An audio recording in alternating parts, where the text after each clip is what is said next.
Hi everyone, welcome back to Radio Night Crime. Before you drift off, let me know in the comments where you're listening from. If you're enjoying the stories, don't forget to like and subscribe. Now let's relax and jump into tonight's case. Story 1. The John family case that occurred in 2009 in San Francisco, California, shocked the public and became one of the most horrifying cases in local history. A seemingly perfect family with a happy and peaceful life suddenly collapsed in a tragedy. The story behind this series of events came from the family, from the people who loved them the most. The case exposed a series of acts of domestic violence, rape, and brutal murder that no one could have expected. No one could understand the deep motive behind the act, but clues about domestic violence and psychological pressure were gradually exposed during the investigation, causing public horror. Matthew is a young, passionate, and talented architect. He is not only hardworking but also always eager to achieve great achievements in his career. Matthew spends a lot of time on construction and design projects, always wanting to bring about impressive and sustainable works. His passion for work makes him respected by many colleagues, and his future in the architectural industry seems very open. One fine day, Matthew met Lily for the first time at an architectural exhibition, where he was displaying a large project he had just completed. She came there at the invitation of a friend, and was immediately attracted by the passion and enthusiasm that Matthew showed through his designs. For Matthew, this meeting was like a ray of light, because Lily is a gentle and intelligent woman, bringing a gentleness and warmth that he had never found before. They quickly fell in love and began a deep relationship. Lily, a primary school teacher, was caring and dedicated in both her work and personal life. After a period of getting to know each other, they decided to start a family together, and Matthew, despite being increasingly busy with large architectural projects, always tried to balance his career and family. About 2 years after getting married, Matthew and Lily welcomed their first child, John. Happiness filled the house when they became parents. John was loved dearly and always received the best from both his parents. From clothes, toys to attention, John lacked nothing. He was the center of the family, and all eyes were always on him with love and pride. When John turned 7, Matthew and Lily had more good news. They were expecting 2 more children, this time twins. The family's happiness doubled, and both parents eagerly awaited the birth of Yulissa and Elizabeth. At first, John was overjoyed by the arrival of his 2 younger sisters, and did not hesitate to help his parents care for them. However, as Matthew and Lily's attention gradually shifted to their 2 daughters, John began to feel that he was no longer the center of the family. Matthew and Lily always gave their twin daughters Yulissa and Elizabeth a lot of love and attention. Whether they were out for a walk or meeting friends, everyone only praised their 2 younger sisters, while John was often forgotten. No one mentioned his achievements or efforts, which made John feel abandoned and hurt. He just wanted to be loved and noticed like before. John constantly tried to get recognition from his parents. He studied hard, always achieved excellent results, helped with housework, and even took care of his 2 younger sisters with all his care. However, what John did seemed to go unnoticed. To his parents, those were obvious things he had to do, and they did not care about John's feelings. Worse still, when John accidentally made his 2 younger sisters cry or encountered misunderstandings, his parents did not hesitate to scold and criticize him. This made a child like him feel abandoned. The hurt inside him grew bigger and bigger. As time passed, the disappointment and lack of love from his parents turned John into a completely different person. He gradually gave up his efforts and gave up everything. On the other hand, instead of trying to attract his attention through good deeds, John began to seek out thugs who did not care about studying or responsibility. He found sympathy in them, even though he knew that the path he chose would not bring anything good. However, for John, being forgotten in his family made him give up the values that he used to value.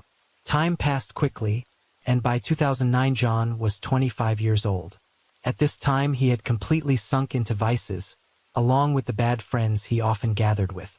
The years of lacking love and care from his family made John no longer interested in fixing his life. He spent most of his time in negative activities, gradually losing himself and drifting further and further away from the path he once walked. The good values he once tried to pursue are now just a distant past.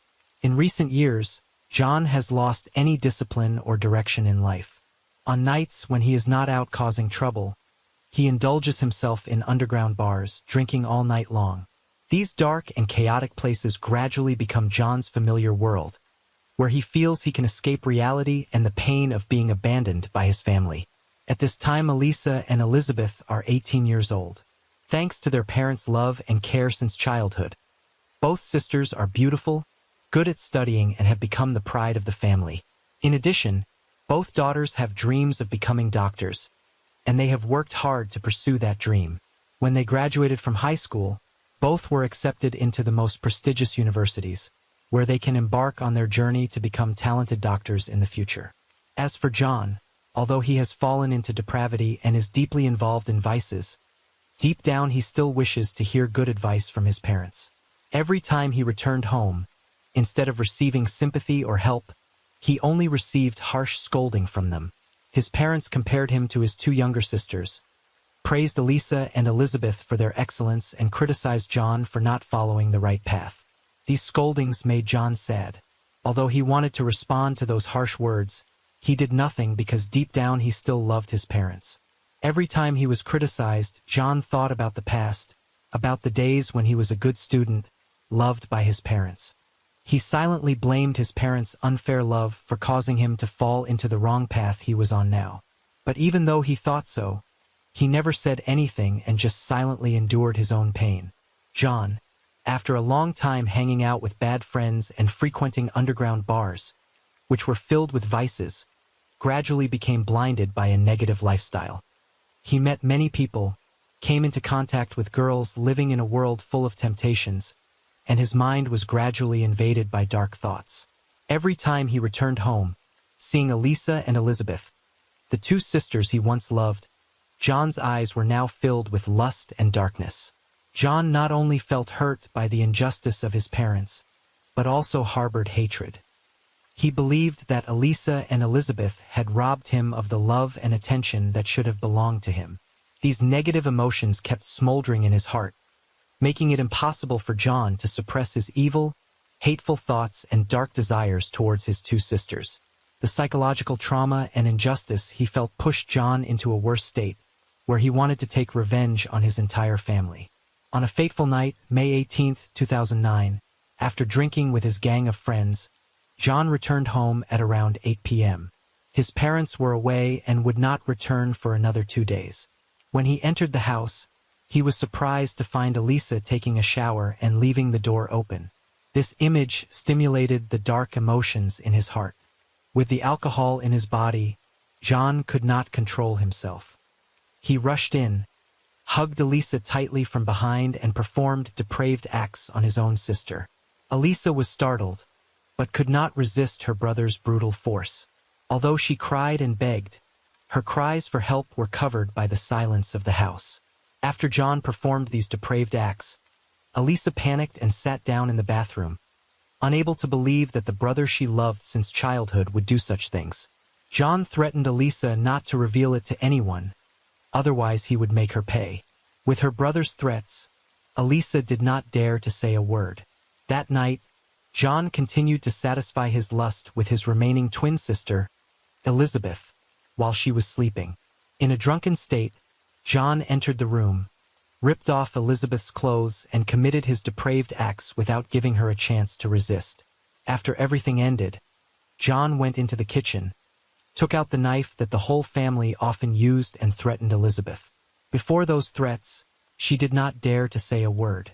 She curled up in a corner of the bed, tears streaming down her cheeks, and endured what her brother had just done to her. After that night, John did not stop but continued to commit his depraved acts. After about 3 moments, Elisa and Elizabeth both showed signs of abnormality.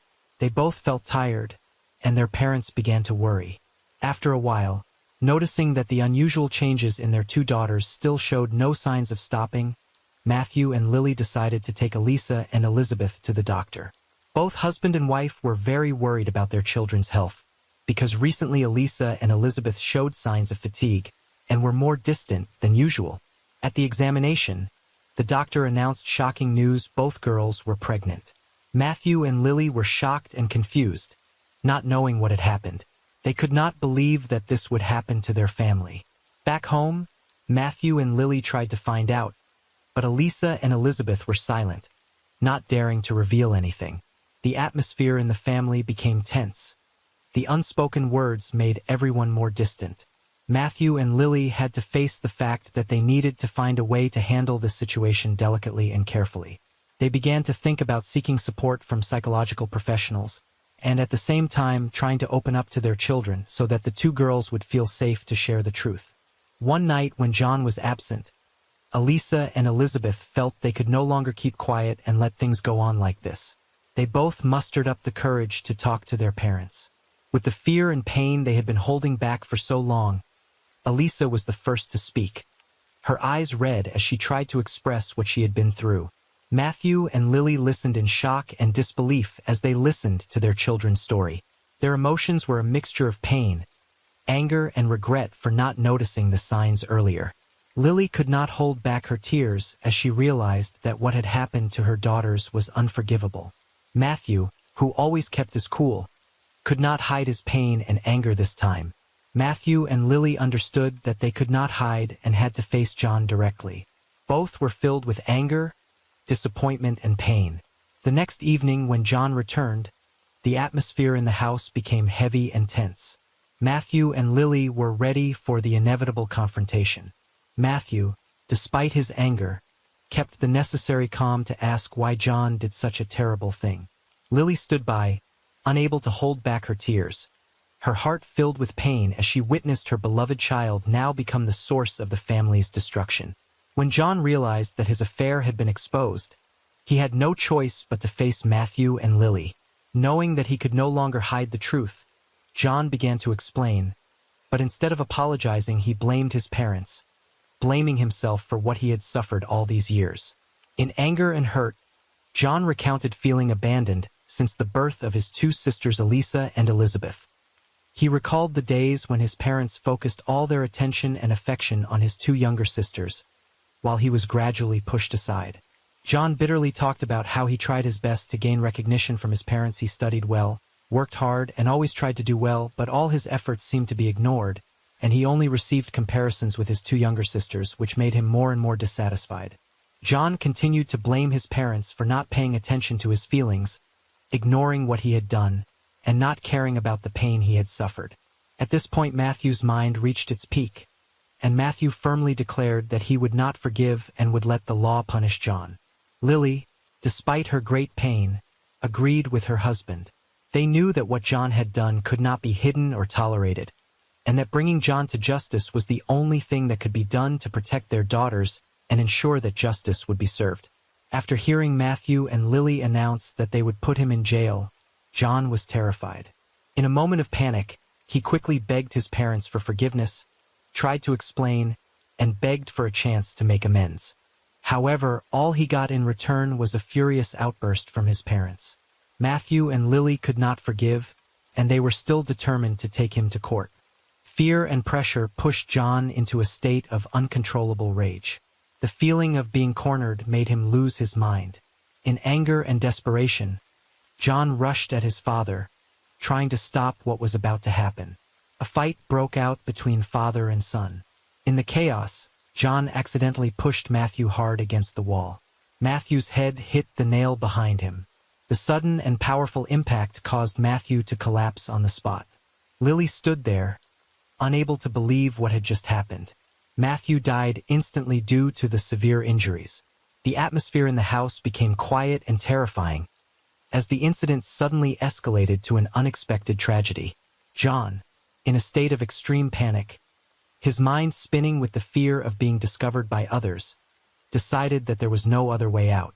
The mother sat in front of Matthew's body and cried, his heart pounding, cold sweat pouring out. At that moment, John rushed into the kitchen to get the knife. In his mind at this time, he only thought about how to escape the crime. Holding the knife in his hand, the light from the kitchen lamp reflected on the sharp blade. John stood there in a daze for a few seconds. But anger and fear flared up in his heart. He quickly walked towards his mother.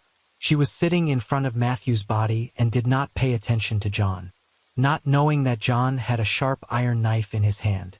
Without a word of warning, John approached, coldly killing his mother with that knife. He circled behind her and stabbed her repeatedly.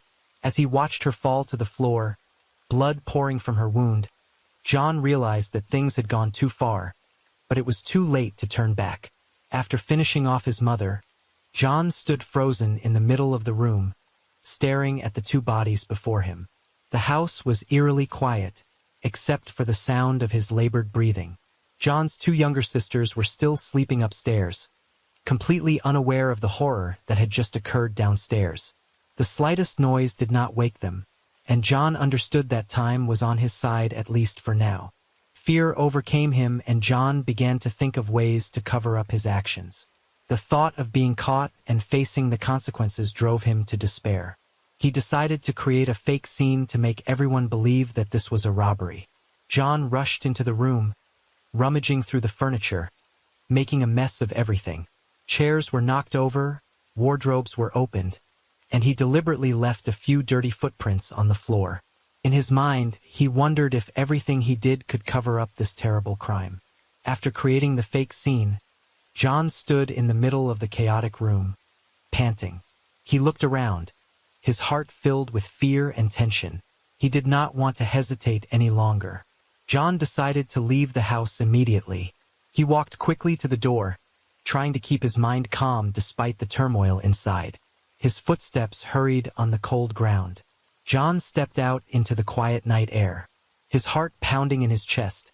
He walked quickly away from the house that was now only a place containing horrible memories. Leaving the scene, John hoped that everything would pass, that his plan was sophisticated enough to fool everyone. But his heart still constantly raised the fear that the truth would soon be exposed.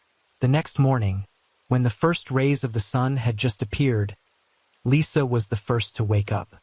She drowsily walked downstairs as usual, expecting to see her parents already up to prepare breakfast.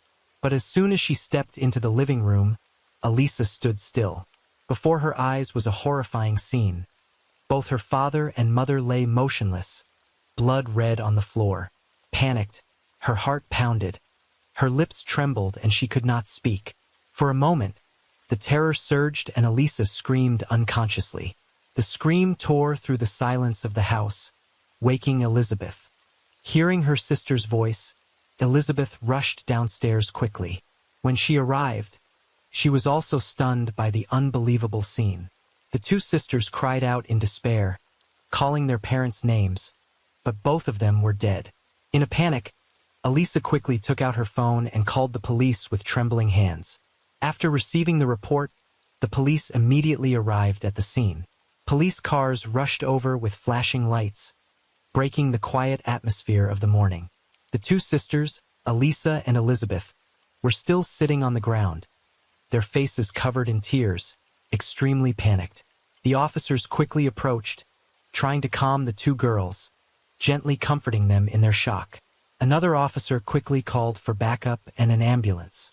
The police immediately sealed off the entire scene. Yellow tape was pulled out, surrounding the house to prevent strangers from approaching. Investigators began to check every corner of the house, recording every detail from footprints, overturned furniture, to traces of blood on the floor. The atmosphere became heavy, only the clicking of cameras and the conversations between investigators. Meanwhile, Lelisa and Elizabeth were taken outside to separate from the scene, still in shock from what they had just witnessed. They sat in the police car, trying to understand the horror that had just happened, filled with anxiety and pain. During the investigation, the police determined that this could be a robbery based on the mess of the house and the presence of two bodies. However, after a thorough inspection, they realized that no property was missing. From money to jewelry were still intact. This left the investigators in a state of confusion. A robbery, but nothing was taken. This did not make sense and raised many questions about the real motive of the case. Just then, John, the eldest son, arrived home. He walked through the blockade tape with a shocked face, pretending not to know what had happened. Seeing the horrific scene before his eyes, John burst into tears and rushed to his parents' bodies. The police officers, seeing John's painful reaction, initially felt sympathy. They tried to comfort him while continuing to investigate the remaining clues. When committing the crime, John was careful not to leave any clues that could make the police suspect him. However, the police did not easily ignore any small details. They proceeded to check the security cameras around Matthew and Lily's house to look for clues. After hours of examination, they discovered a suspicious image. On the camera near the house, there was a man walking by around the time of the incident. This man walked normally when he got closer to the house, but what caught the police's attention was that when the camera recorded the image of him returning, this person was holding something in his hand and moving faster, seemingly running in panic. Although the video is not clear and the images were recorded in poor lighting conditions, the man's unusual attitude and actions aroused strong suspicion from the police. Based on the camera footage, investigators began to focus on identifying the man. Although there was not enough clear evidence to conclude, they believed that this man was highly likely to be the killer. Tensions were high, and the investigation team was determined to follow the faint trail they had just discovered. After several days of investigation, everything seemed to have reached a dead end. Although the police had collected some clues, including a blurry video of the suspicious man, there was no specific information to go further. They were unable to identify the man in the video, and there were no obvious traces at the scene indicating the presence of a stranger. Meanwhile, the family and friends of Matthew and Lily held a funeral in a mournful atmosphere, drawing public attention to the case. The pressure from the public and the media was growing, demanding that the police find the truth quickly. John, still playing the role of the grieving son, attended the funeral with his two sisters, expressing his grief over the loss of his family. No one suspected him because everything he did was so convincing. The longer the investigation lasted, the more confident John became that he would escape the law. But deep down, he was still afraid that everything could change at any moment if a clue suddenly appeared. After many days of investigation without finding any clear clues, the police decided to summon Matthew's family to collect more information. John, Elisa, and Elizabeth were invited to the police station, hoping to discover something unusual in the family's life before the tragedy. In the quiet interrogation room, the bright lights created a tense atmosphere. The police began to question John first. They focused on recent events, asking if anything strange had happened in the family, or if there was anyone his parents had offended. John, with a sorrowful expression, answered each question in an emotional tone. He insisted that everything was normal, that his family had no conflicts with anyone, and that his parents were very kind people who had never made enemies. John tried to portray the image of a son suffering from loss, hiding the tension that was rising inside. But when the police asked the two sisters what Elisa and Elizabeth told about John, left the officers stunned and stunned. At first, both sisters remained silent out of fear and did not dare to say what John had done to them. Only after the police assured them that they would be protected did Elisa and Elizabeth begin to open up, recounting what they had previously tried to keep hidden. Elisa, struggling to hold back tears, said John often abused them when there were no adults at home.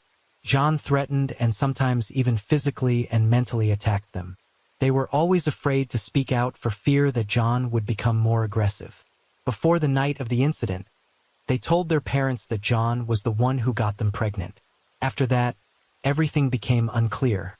Their statements and tears caused the police to change the investigation, focusing on John.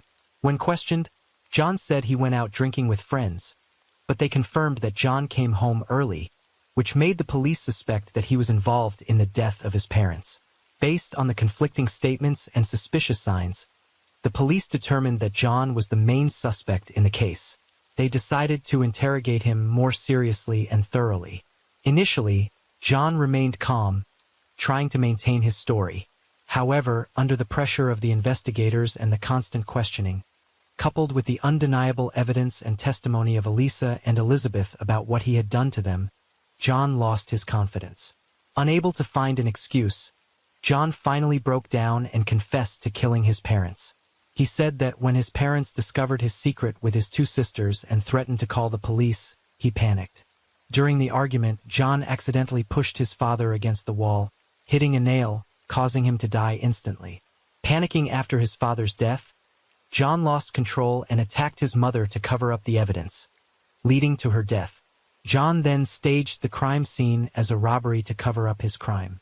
After collecting enough evidence in John's confession, the police officially arrested him for murder. The family was devastated when Elisa and Elizabeth were forced to face the truth that their brother was the murderer. The revelation shocked and outraged the public. People could not believe that a son could be so cruel to his own parents. The case quickly became the focus of the news and received great attention from the public. John's trial took place in a tense atmosphere, attracting great attention from the public. John, sitting in the dock, quietly faced serious charges of murder. The prosecutor presented the case in detail, from the motive to the process by which John murdered his parents. Clear evidence was presented, including the testimony of the two sisters, traces at the scene, and John's own confession. During the trial, all the details of the case were revealed. The cruelty of John's actions and the heartbreaking consequences he caused shocked the jury and the audience. From the moment his parents discovered John's secret until he lost control, the case became a symbol of the family's complete collapse. Finally, the court convicted John of murder and sentenced him to life in prison without parole. This verdict was made in the face of public consensus, who were outraged by John's brutal behavior. Upon hearing the verdict, John bowed his head in silence, accepting his fate. The trial ended, but the wound the case left in the hearts of his family and public opinion is still deep and difficult to heal.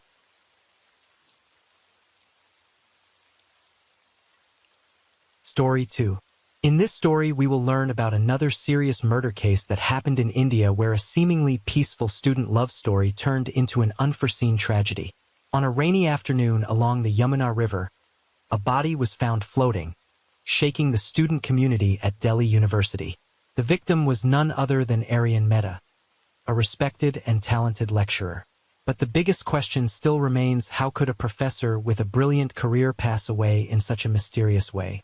As the police begin their investigation, they are confronted not only with a mysterious disappearance, but also with dark secrets of love, betrayal, and rage.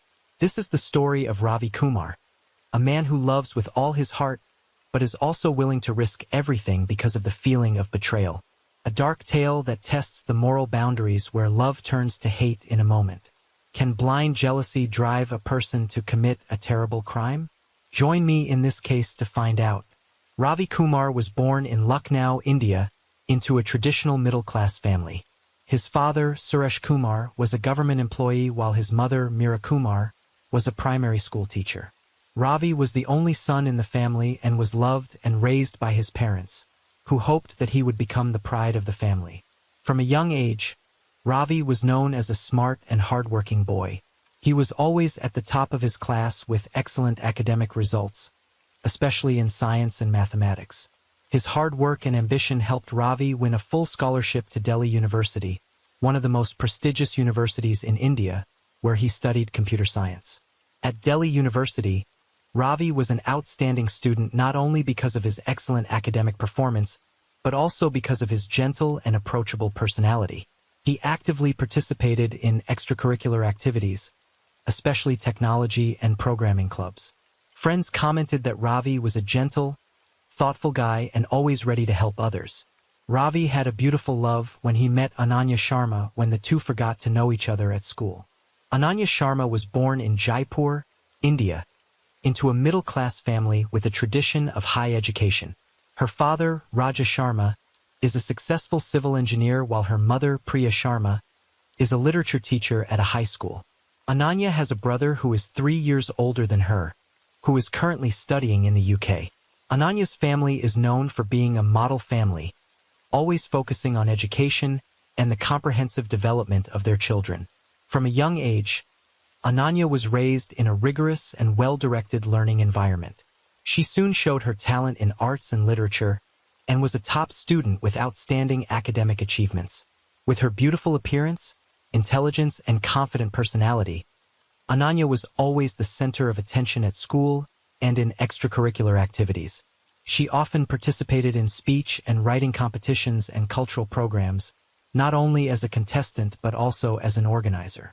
After excelling in her university entrance exams, Ananya received a scholarship to Delhi University, one of India's most prestigious universities, and pursued her passion for English literature.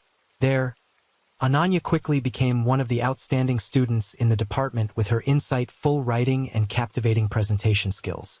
College life brought Ananya many new experiences, and it was here that she met Ravi Kumar, a smart and enthusiastic guy with big dreams. The two quickly connected and began a romantic relationship.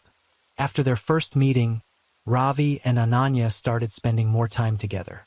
They often met at the campus cafeteria to discuss their favorite books, classic movies, and topics of mutual interest. Ravi was attracted to Ananya's intelligence and dynamism, while Ananya felt safe and comfortable with a sincere and attentive guy like Ravi. Gradually, the conversations grew from a few hours at a coffee shop to walks around campus, short trips on weekends, and studying together in the library. Ravi always made Ananya feel appreciated and cared for, from small gifts on special occasions to words of encouragement whenever she had difficulty studying. They shared fond memories of their youth, hopes for the future, and big dreams. One special evening in the fall of that year, under the sparkling lights of the school garden, Ravi confessed his love to Ananya. With sincere eyes, Ravi said that he had loved Ananya since the first time they met and wished to spend the beautiful days of their college life with her. Ananya, touched by Ravi's affection and sincerity, agreed, and from then on they officially became a couple. After that, Ravi and Ananya became a popular couple among their friends. They were often seen together at school events, participating in extracurricular activities and volunteering trips. Ravi was always there to accompany and support Ananya in her presentations and projects, while Ananya always supported and encouraged Ravi to pursue his passion for programming. The two of them built many beautiful memories together: movie nights under the stars, long walks along the banks of the Yamuna River, and days spent exploring the ancient alleys of Delhi. Every moment together was filled with laughter and joy, making them believe that their love would last forever. However, things start to change when Ananya joins Professor Aryan Mehta's class. Aryan, with his charm and extensive knowledge, becomes an ideal in Ananya's eyes. Aryan Mehta, 30, was born in Mumbai, India, into an intellectual family with a long tradition of education. His father, Dr. Rajesh Mehta, is a renowned university professor in the field of humanities, and his mother, Sunita Mehta, is a famous writer. From a young age, Aryan inherited a sharp intellect and a refined way of behaving from his family. He grew up in a cultured and educated environment, with high expectations from both his parents and society. Aryan always has a special attraction to the person opposite. With his elegant appearance, deep, mysterious eyes, and confident demeanor, he quickly becomes the center of attention wherever he goes. Not only possessing extensive knowledge of literature and philosophy, Aryan is also very good at reading other people's psychology. He has the ability to communicate skillfully and subtly, knowing how to use language to control the emotions of the person opposite, especially women. Beyond the image of an erudite and serious lecturer, Aryan Mehta has a special ability to attract and please women. With his subtlety in words and gestures, Aryan always knows how to create an intimate and seductive atmosphere. He often compliments female students, using sweet words but still maintaining enough subtlety to not be considered ridiculous. For the women he cares about, Aryan always makes them feel noticed, respected, and understood, factors that easily make them fall into the emotional spiral. Aryan not only uses his charm with words, but also by creating intimate moments through his eyes and gentle gestures. He knows when to put a hand on a shoulder to comfort, when to give weighty advice, making women feel that he understands and is always ready to listen. His gentleness and delicacy have made many female students, including Ananya Sharma, fall under his spell and are hard to escape. Not only is Aryan a good reader of psychology, he is also adept at choosing the right time and setting to approach women. He often invites prospective students to his private office for academic advice, but in reality it is to create more personal conversations. Ananya is one of the female students who falls under Aryan's spell. Initially, Ananya admires Aryan only as a talented lecturer, but his closeness, private conversations, and subtle words gradually make her irresistibly attracted to him. Aryan knows how to make Ananya feel special, important, and always the center of his eyes. He never shows any aggressiveness but always approaches Ananya slowly, gradually winning her heart through captivating conversations. The combination of profound knowledge and psychological sensitivity makes it easy for Aryan to grasp and control Ananya's emotions, turning the teacher-student relationship into a dangerous and risky love affair. Ravi began to notice the change in Ananya through her unexplained absences. Dates that she used to look forward to were now frequently canceled or replaced with hasty excuses for being busy with lectures, projects, and private consultations with Professor Aryan Mehta. Ananya seemed to be lost in her own world, leaving Ravi with confusion and a feeling of abandonment. The messages gradually became less frequent. The calls no longer lasted, and the short meetings only left Ravi cold and distant. Ananya, who was once full of enthusiasm and joy when she was with Ravi, now felt absent-minded and her mind was always elsewhere. Ravi repeatedly asked her questions, trying to bring Ananya back into the relationship, but all his efforts were skillfully dismissed by her with excuses that she was very busy and needed to focus on her studies. Ravi was overcome with insecurity and suspicion. He couldn't stop thinking about Ananya's distance and her unexplained disappearances. Ravi decided to follow Ananya to find out the truth and increasingly noticed her frequent appearances at Aryan's office, where they often had private counseling sessions that lasted longer than usual. These small but clear signs of a relationship that was more than just teacher and student pushed Ravi into a state of extreme tension and jealousy. On the fateful afternoon of July 12, 2018, Ravi decided to follow Ananya all the way to Aryan's office. His heart pounded, his chest tightened as the office door closed behind them. Peeking through the small crack, Ravi witnessed a scene he could never have imagined: Ananya and Aryan in a sensitive position, steaming with no clothes on. The scene was like a sharp knife stabbing straight into Ravi's heart, breaking all the trust and affection he had for Ananya. The betrayal was right before his eyes, and for Ravi it was the most painful moment of his life. He stood still. Everything seemed to spin before his eyes. Only anger and despair filled his mind. Ravi did not say anything, did not make any noise. He quietly turned and left, carrying with him the growing hatred in his heart.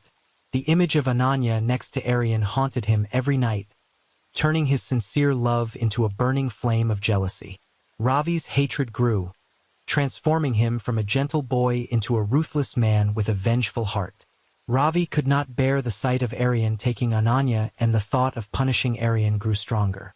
Ravi began to plan meticulously, closely monitoring Aryan's every move. He studied the lecture schedule and daily routine carefully, waiting for the perfect moment to strike. Ravi silently collected information about Aryan's frequent late-night lectures. He knew that Aryan often left the university late at night, alone, when the campus was deserted. Ravi waited patiently, observing, planning the perfect moment that he believed would end his suffering. On a gloomy evening on July 25, 2018, as the sun set behind the ancient buildings, Ravi saw his opportunity. Aryan left the lecture hall, his familiar briefcase still in hand, unaware that behind him a shadow silently followed his every step. Ravi followed closely, keeping a distance far enough to remain undetected, but close enough to act when necessary. As Aryan approached a secluded corner near the banks of the Yamuna River, Ravi saw this as the perfect opportunity he had been waiting for. Ravi suddenly appeared from the darkness, blocking Aryan's path with a hateful gaze. Before Aryan could react, Ravi pulled out a prepared iron rod and struck the lecturer's head with all his might. Aryan fell to the cold ground, surprised and dazed. Ravi, caught in a frenzy of anger, continued to hit him without hesitation. Each blow was a vent of anger, an attempt to erase the damage he had suffered. As Aryan fell completely still, Ravi stood gasping for breath, realizing what he had done. But instead of regret, he felt only a fleeting sense of relief. Ravi knew that, in order to conceal his crime, he had to get rid of the body. Without hesitation, Ravi dragged Aryan's lifeless body to the riverbank. With trembling but determined hands, He tied a large rock to Aryan's body, adding enough weight to keep the body submerged in the river. Ravi struggled to push the body into the cold, black waters of the Yamuna. A splash was heard as Aryan's body sank, taking with it the secrets Ravi had hoped would be lost forever. The river swirled, carrying Ravi's sins into the darkness. He stood there for a moment, certain that all traces had been erased. In Ravi's mind, the plan was perfect, and Aryan's death would never be discovered. Ravi believed that it would end there, that he could move on without being haunted by betrayal and humiliation. But no matter how well he hid it, Ravi could not have imagined that the crime would come back to haunt him forever, with inevitable consequences. 3 days later, on July 28, 2018, the sudden absence of lecturer Aryan Mehta began to raise concerns and questions from colleagues and students. Aryan, who had been a regular at lectures and faculty meetings, suddenly disappeared without warning. No one had seen him on campus for the past few days, and his phone was constantly unreachable. At first, everyone thought that Aryan might be busy with some research project or had personal matters to attend to. However, when Aryan stopped showing up for mandatory lectures, concern began to spread. Colleagues began talking to each other, trying to find out if anyone knew why Aryan had disappeared so mysteriously. On July 29, 2018, early in the morning, a resident walking along the banks of the Yamuna River discovered a horrifying sight of body washed ashore, in a deformed state and floating among the water hyacinths. The strong stench emanating from the corpse terrified the residents, and they immediately called the police. The news quickly spread, causing a stir in the area. Police arrived at the scene immediately, cordoned off the area, and launched an investigation. The body was face down, its clothes torn and covered in mud. The body was severely injured, with severe bruises on the head, and a large rock was still tied around the body, a clear sign of murder and attempted destruction. Based on initial evidence, police determined that the body had been submerged in the water for several days before washing ashore.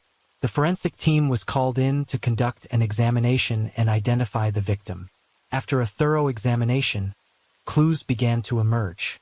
In the victim's pocket, the police found a wallet containing identification papers, along with a familiar ring that many had seen Aryan wearing. The results of the quick verification confirmed what many feared: the victim was Aryan Mehta, the lecturer who had mysteriously disappeared over the past few days. News of Aryan's death spread like wildfire. Students, colleagues, and acquaintances were in shock, unable to believe that a respected professor like him could have died in such a tragic way. Questions about the cause of death and who had brutally attacked Aryan began to surface everywhere. Who killed Aryan and for what reason? Was this just a random attack, or was there a darker plot? The police expanded their investigation, gathering more evidence and taking statements from people around them. They tried to reconstruct Aryan's last hours, from his work schedule to his personal relationships, in order to find any clues that could lead to the killer. Aryan's murder not only shocked the Delhi University community, but also put a lot of pressure on the investigating agency. In the days after Aryan's body was found, Ravi maintained a calm exterior, trying to hide any trace of anxiety and guilt.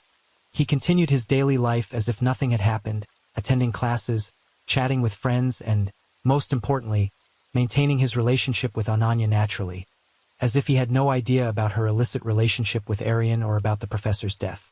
On the outside, Ravi was still the thoughtful and caring guy Ananya was, always there to encourage and comfort her over the loss of her beloved teacher. He listened to Ananya's stories, showing concern when she was sad and depressed over Aryan's mysterious death.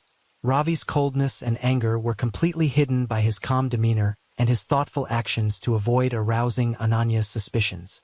But inside, Ravi was still haunted by that fateful night when he saw Ananya and Aryan in a compromising position in the professor's office. Those images haunted him, stirring up anger and deep hurt. Ravi felt betrayed not only by his love but also by his pride and self-esteem. He was angry that he had given Ananya all his sincere and complete feelings, but she had given someone else what he had longed for but never had. According to Ravi's later account, it was anger and jealousy that drove him to take the final step, which he saw as a way to get justice for himself. Ravi felt bitter at the thought that despite loving Ananya for so long, he had never had her completely, something Aryan had easily taken. That feeling of being deprived made Ravi even more determined to possess Ananya's body before everything came to an end. Ravi began to act more intimately, often trying to get close to Ananya. He arranged private meetings, took her out, but in reality he was taking advantage of the opportunity to approach her body. In every look, every light touch, Ravi hid his coldness and calculation, nurturing the intention to satisfy the anger that was simmering inside him. Ravi wanted to possess Ananya not only as a lover but also as a way for him to assert his ownership, something he felt he deserved more than anyone else, including Aryan. Every time Ravi was close to Ananya, it was as if he was putting on a perfect show. He was gentle, comforting, and doing everything to make her feel safe in his arms. But in his mind, Ravi was counting down the hours, waiting for the final moment when everything would be exposed and he could achieve what he wanted, even in his most selfish and darkest parts. One fateful evening, when Ravi and Ananya were in his small rented room, the atmosphere between the two suddenly became closer and more intimate than ever. Ravi, with calculations in mind, expressed his desire to take their relationship further. Surprisingly, Ananya agreed without hesitation, as if it was something she had been waiting for all along. They quickly rushed into each other, spending a passionate and intense evening. Ravi finally got what he had been longing for all along, Ananya's body. But that feeling of satisfaction did not last long. After everything was over, Ravi sat up, looking at Ananya with a cold and distant gaze. He suddenly burst out laughing, a laugh full of sarcasm and contempt that echoed in the dark room. Ravi, unable to contain his pent-up emotions any longer, began to insult Ananya, saying that she was nothing more than trash, a worthless person. He sarcastically said that it was easy to possess her body and that many other men could have achieved it without even trying. Ravi's venomous words were like knives cutting deep into Ananya's heart, leaving her shocked and extremely angry. But unable to bear the humiliation from the man she once loved, Ananya angrily slapped Ravi across the face, accusing him of being ungrateful and betraying her feelings. She never expected that Ravi, who was once gentle and caring, could now turn into such a cruel and contemptuous person. But instead of regretting or staying silent, Ravi became even more excited. He laughed louder, a laugh full of pride and madness, as if he had just achieved some victory that only he understood. In a fit of excitement, Ravi began to recount the horrific night he had witnessed Ananya and Aryan together. The images of Ananya giving Aryan what Ravi had longed for but never had now became the driving force for him to pour out all his resentment in harsh words. He recounted the details of that night, every moment, every look, every gesture he had seen, as if to torture Ananya with her own false memories. Caught up in the feeling of power and control, Ravi can no longer keep the secret he has kept hidden. In a moment of loss, he blurts out the horrifying truth: he is the one who killed Aryan Mehta. The words come out of Ravi's mouth like a blow to both him and Ananya, revealing the horrifying truth of the crime he has committed in revenge. In that moment, everything becomes clearer than ever, not just a betrayal but a terrible crime hidden under the guise of love and hate. Ravi has put himself on a dead end, confessing his sins to the only person he has ever loved. After blurting out his confession of his crime, Ravi realized that he had gone too far and there was no turning back. Those careless words not only exposed the whole truth about Aryan's death, but also made Ravi realize that what he had done could not be hidden forever. The momentary satisfaction and triumph quickly faded. That very night, Ravi quietly left the room, leaving Ananya in shock and pain. With heavy steps, he walked alone under the dim streetlights, his mind reeling with chaotic thoughts. Ravi knew that his life had completely changed, with no hope of salvation or forgiveness. Guilt and fear haunted him relentlessly, urging him to make a final decision. Ravi headed straight for the police station, where the dim glow of neon lights reflected off the deserted street. As he entered, Ravi felt the cold and solemn atmosphere around him. He approached the duty desk, his face tense and his eyes dull, but his voice firm as he asked to see the investigating officer. Without waiting long, Ravi sat down, facing the police, and began to recount the whole incident, leaving out no detail. Ravi confessed that he was the one who killed Aryan Mehta, from planning, monitoring, until carrying out the brutal act on the banks of the Yamuna River. He did not hide anything, recounting everything in a deep and even voice, as if he was releasing the last burden he had been carrying all these days. Ravi's testimony stunned the investigators. They did not expect that the culprit was a student who was once known for his gentle and hardworking image. After Ravi confessed to the police, he was immediately arrested and detained pending further investigation. Ravi's detailed and truthful testimony, along with evidence collected at the scene, quickly solidified the case. Ravi's case quickly became the focus of news sites and shocked public opinion. An excellent, gentle student like Ravi could commit such a terrible crime just because of jealousy and resentment. For family, friends, and acquaintances, it was a huge shock. No one could believe that the boy they once admired had become a cold-blooded killer. As for Ananya, this truth was like a knife stabbing straight into her heart, causing her to sink into pain and torment for what had happened. Ravi's trial took place in December 2018 in a Delhi court. Ravi was charged with premeditated murder, apparently motivated by hatred and jealousy. During the trial, the prosecution detailed the planning, monitoring, and execution of Ravi's crime, emphasizing the ruthlessness and calculation of his actions. The image of Ravi before the court was no longer that of a young and promising student, but of a cold-blooded killer facing the judgment of justice.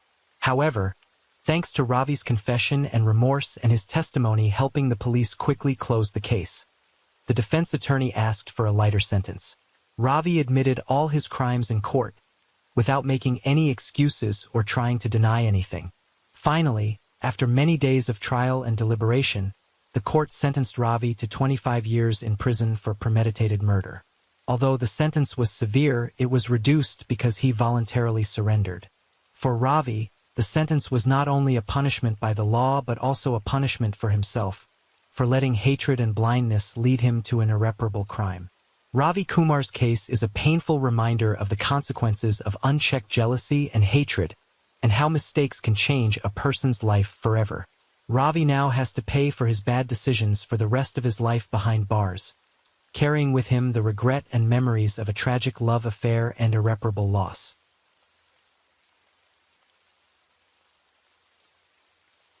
Story 3. In Toronto, Canada, in 2015, a young woman discovered the horrifying truth that her perfect boyfriend was the biological father she never knew. The case became the center of attention because of its complicated details, tangled emotions, and hidden crimes. Finally, the case ended with a suitable punishment for unacceptable mistakes. Lily Anderson, 24, was born and raised in Toronto in a single-parent family. From a young age, she was aware of the absence of a father figure. Her mother, Sarah Anderson, worked hard to provide for her, ensuring that Lily had a life that was both materially and emotionally fulfilling. However, whenever Lily asked about her father, Sarah would quietly change the subject or vaguely answer that her father had left before she was born. Although she loved her mother very much, Lily could not suppress her curiosity and desire to know who her father was. Since childhood, Lily was an intelligent, independent girl, always at the top of her class and actively participated in many extracurricular activities. She had good relationships with her friends and teachers. But deep down, Lily always felt like there was something missing. She often wondered why her father was not around and why her mother always avoided talking about him. These thoughts became an obsession, especially when Lily entered adulthood. Sarah Anderson was a strong and determined woman. She had always poured love into raising Lily, but Sarah's insistence on keeping Lily's father a secret hurt her. Lily remembered her mother's sudden change of heart when the conversation turned to her father, her eyes becoming sad and her voice dropping. Sarah never shared details about her past or explained why she had to raise her children alone, which made Lily feel cut off from an important part of her mother's life. As an adult, Lily studied finance at a prestigious university in Toronto. She quickly distinguished herself with her talent and hard work, winning scholarships and internships at major companies. After graduating, Lily landed a job at a top financial firm, where she rose through the ranks as one of the youngest employees. Lily's life seemed perfect from the outside: a successful career, well-liked friends and colleagues, but deep down she felt like she was still searching for something. At a company party at a luxury hotel in downtown Toronto, Lily Anderson happened to meet David Roberts, a successful, elegant man. Standing in the middle of a splendid space with warm yellow lights and cheerful laughter, David stood out with his confident demeanor, sharp eyes, and attractive smile. He is over 40, but his maturity and calm demeanor make him much more attractive than younger men, and he is also a successful businessman in the financial industry in Toronto. He owns a large corporation and is famous in the business world. But few people know that behind that flashy and majestic appearance is a troubled past. As a young man, David had a brief relationship with Sarah Anderson, Lily's mother. They were passionately in love, but when Sarah announced that she was pregnant, David, then a young man not ready for the responsibilities of fatherhood, left her without looking back. He threw himself into his career with a hunger for success, using work to bury his mistakes and regrets. Now, David has become a powerful man, but he always feels guilty for abandoning Sarah and the child he has never met. At the party, David quickly notices Lily, a beautiful and intelligent girl with bright eyes. He takes the initiative to approach her and politely strikes up a conversation. Lily is attracted by David's confident way of speaking and charming humor. For some reason, she found it easier to open up to him than to any other man before. David, though he didn't realize Lily was his daughter, felt a special connection to her, as if they had known each other for a long time. Their conversations quickly turned from work to more personal topics, and that evening they talked for hours. After their first meeting, David and Lily began to see each other more often. Every time she was with David, Lily felt a sense of protection and understanding that she had never experienced with anyone else. David took her to fancy restaurants, private concerts, and even lavish weekend getaways. Their relationship quickly progressed from casual dates to a passionate and romantic affair. Lily felt like a princess in a fairy tale, living a life she never dreamed of. However, Lily couldn't help but notice the age difference between them. David was more than 20 years older than her, and sometimes she felt a little strange thinking about this difference. Lily's friends were also surprised to see her in love with such an older man, but she always justified that age didn't matter when two people truly loved each other. David, with his tact and experience, always knew how to soothe Lily's worries. He always appeared to be the perfect man: elegant, mature, and charming. Evenings with David were always the best time of Lily's day. Under the flickering candlelight, late-night conversations, and tight hugs, Lily felt like she had found someone she could rely on, a man strong enough to protect her, and at the same time delicate enough to understand her. Still, Lily sometimes felt that there was something elusive about David. He avoided talking about his past and family, focusing only on the present and the future. Lily respected that, although she still had vague questions about his previous life. David, for his part, always felt an internal struggle whenever he was with Lily. He felt happy and at peace when he was with her, but he could not forget that he was living a lie. As the days passed, David couldn't stop seeing Lily. David often gave Lily expensive gifts and took her to places that only rich people could go. She felt like she was living in another world, where everything was perfect. However, in the midst of romantic moments, Lily couldn't help but feel an invisible distance. Sometimes she wondered about David's privacy, but whenever she tried to touch on his past, David would skillfully change the subject or distract her with sweet words. After months of dating, Lily and David's relationship became closer than ever. However, deep inside Lily, there was a growing sense of insecurity. The vagueness of David's stories about his past, his half-hearted answers, and his avoidance of talking about his early life gradually became disjointed pieces in her mind. Lily tried to ignore the feeling, thinking she was just being too sensitive.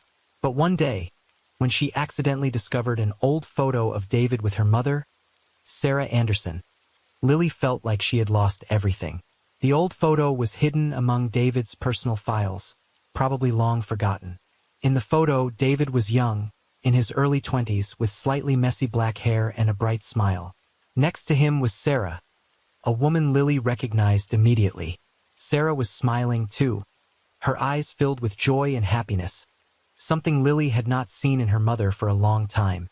That image, in an instant, seemed to reveal the past that Sarah had hidden for so many years. Lily stood there, unable to believe what she was seeing. A flood of questions rushed through her mind, along with an unbearable pain as the crucial piece of her identity she had been searching for was presented to her in the most brutal form possible. Lily began to piece it all together: David's age, how long he and Sarah might have known each other, and why her mother had always avoided questions about her biological father. The feeling of betrayal overwhelmed her, not only by David but also by her mother. Lily tried to stay calm, but her mind was flooded with conflicting thoughts. Everything seemed to be spinning, from happy memories with David to fragmented memories of a childhood without a father. Unable to keep quiet, Lily decided to confront David immediately. She felt like she couldn't breathe without getting the truth out. She held the photo up to David, demanding an explanation. David recognized the photo immediately and tried to come up with excuses, but his answers were only vague and evasive, as if he was trying to hide something. David repeated that it was just an old photo, nothing to worry about, and that what happened between him and Sarah was in the past. But Lily could no longer believe a word. She looked into David's confused eyes, realizing that the truth was perhaps even more terrible than she could have imagined. Lily began to doubt everything. David's gentle gestures, his promises and affection for her, were now distorted and false. She remembered the times he avoided answering when she asked about his old life, the times he avoided her when she mentioned her mother. It was like a slow-motion film, playing back every detail, every moment before Lily's eyes. Everything gradually became clearer, but at the same time more painful. David tried to reassure Lily, but she only saw him growing more distant and blurred. His words no longer had any weight, just weak attempts to cling to a relationship that had begun to crack from the roots. Lily felt caught between two emotions: the deep love for the man she had trusted, and the horror of knowing the truth could destroy everything she had ever known about herself and him. She found herself lost, not knowing what to do with the conflicting emotions that were tearing her apart. After a tense confrontation, Lily left without another word. She needed time to sort through the broken pieces, but she knew that things had changed beyond repair. Lily returned home, closed the door tightly, and sat quietly looking at the photo she had held tightly all the way home. Tears began to fall, not only for David or her mother, but also for herself, a person who was facing the harsh truth that she never wanted. In the following days, Lily did not stop researching and learning more about the relationship between David and her mother. She talked to old friends of her mother's, searched through old documents and letters that her mother had hidden away. Fragments of memories from her childhood emerged, like faint puzzle pieces that began to fit together. Lily realized that her life had been affected by decisions she had never known about. Each new discovery weighed heavily on her heart, but at the same time, it also confirmed that she could no longer live in this lie. After the discovery, Lily decided to find out the truth herself. She could no longer live in confusion and pain every day, not knowing whether the man she loved could be her biological father. Lily began researching DNA testing, hoping to find some definitive answers. Her fears were transformed into a fierce determination to find out the truth. Lily secretly collected a DNA sample from David during one of his visits to her home. She took a strand of hair from his comb and small pieces of cotton from his clothes that she had saved beforehand. To avoid raising suspicion, Lily sent the sample to a private lab, using a false name and other information to ensure that everything was kept private. The days waiting for the results were the longest and most stressful of her life. Lily could barely concentrate on anything, her mind constantly running through the worst-case scenarios. She still saw David, still maintained a normal appearance, but inside she felt like she was falling apart every day. Finally, the test results came back, and it brutally confirmed Lily's worst fear: David was her biological father. Black and white, indisputable, she felt like she was instantly knocked out. Mixed emotions surged, from shock, pain to anger. She couldn't believe that the man she once trusted, the man she thought would be her safe haven, was the one who abandoned her before she was even born. This truth was too much to bear, and Lily felt like she had lost everything. In her grief, Lily decided to confront David. She needed to hear his explanation, even though she knew that no words could heal the deep wound in her heart. When facing David, Lily could not hold back her tears. She cried and questioned him, each word like a sharp knife cutting through the suffocating space between them. David was shocked when he saw the DNA results. He never expected Lily to investigate to this extent. The truth that he had tried to hide for so long was now exposed before his eyes, and it was more cruel than any nightmare. David tried to explain, trying to ease Lily's pain. He told Sarah about his past, about the mistakes of his youth and the torment he had endured over the years. He said that he never intended to hurt Lily, and that if he had known sooner, he would never have let the relationship go this far. But to Lily, all the words were meaningless at that moment. All she saw was a man who had lied to her all along, who had abandoned her and her child, and now was going to ruin her life all over again. The confrontation turned into a tearful and angry argument. Lily, in despair, declared an end to her relationship with David. She could no longer look at him without feeling disgusted, and she could not forgive him for what he had done. Lily wanted to leave him forever, wanted to expose the truth so that he would pay for his mistakes. She no longer cared about protecting David's honor or image. She just wanted to escape the darkness he brought into her life. David, in a panic, realized that everything was spiraling out of control. He begged Lily to keep it a secret, but she refused. Fear of the truth being exposed, of his career and reputation being destroyed, drove David into a spiral of uncontrollable rage. In a moment of pure despair, David threw himself at Lily, trying to stop her at all costs. The struggle between the two became more intense as Lily resisted fiercely. In his blind rage, David lost his mind. He used his strength to cover Lily's mouth, so she couldn't scream. Lily struggled, trying to escape David's grasp, but he was too strong. His hand tightened around her throat, and in a horrifying moment, David realized he was choking the life out of his own daughter. Everything happened so fast, and David didn't realize what he was doing until it was too late. Lily collapsed, her breathing fading, her eyes still filled with fear and betrayal. David let go, stepping back in horror as he realized the brutality he had just committed. Lily lay motionless on the floor, her face still etched with fear and pain. The knowledge that he had killed his own daughter, the only person he had left in his life, sent David into a state of hopelessness. His whole world seemed to collapse before his eyes. Every image of Lily appeared, from her smile when she happily told stories, to her final painful moment. In a panic, David did not know what to do. Oh, the fear of being discovered, of being punished, and of having to face the dark truth made him lose all reason. Without thinking of the consequences, David quickly fled the scene.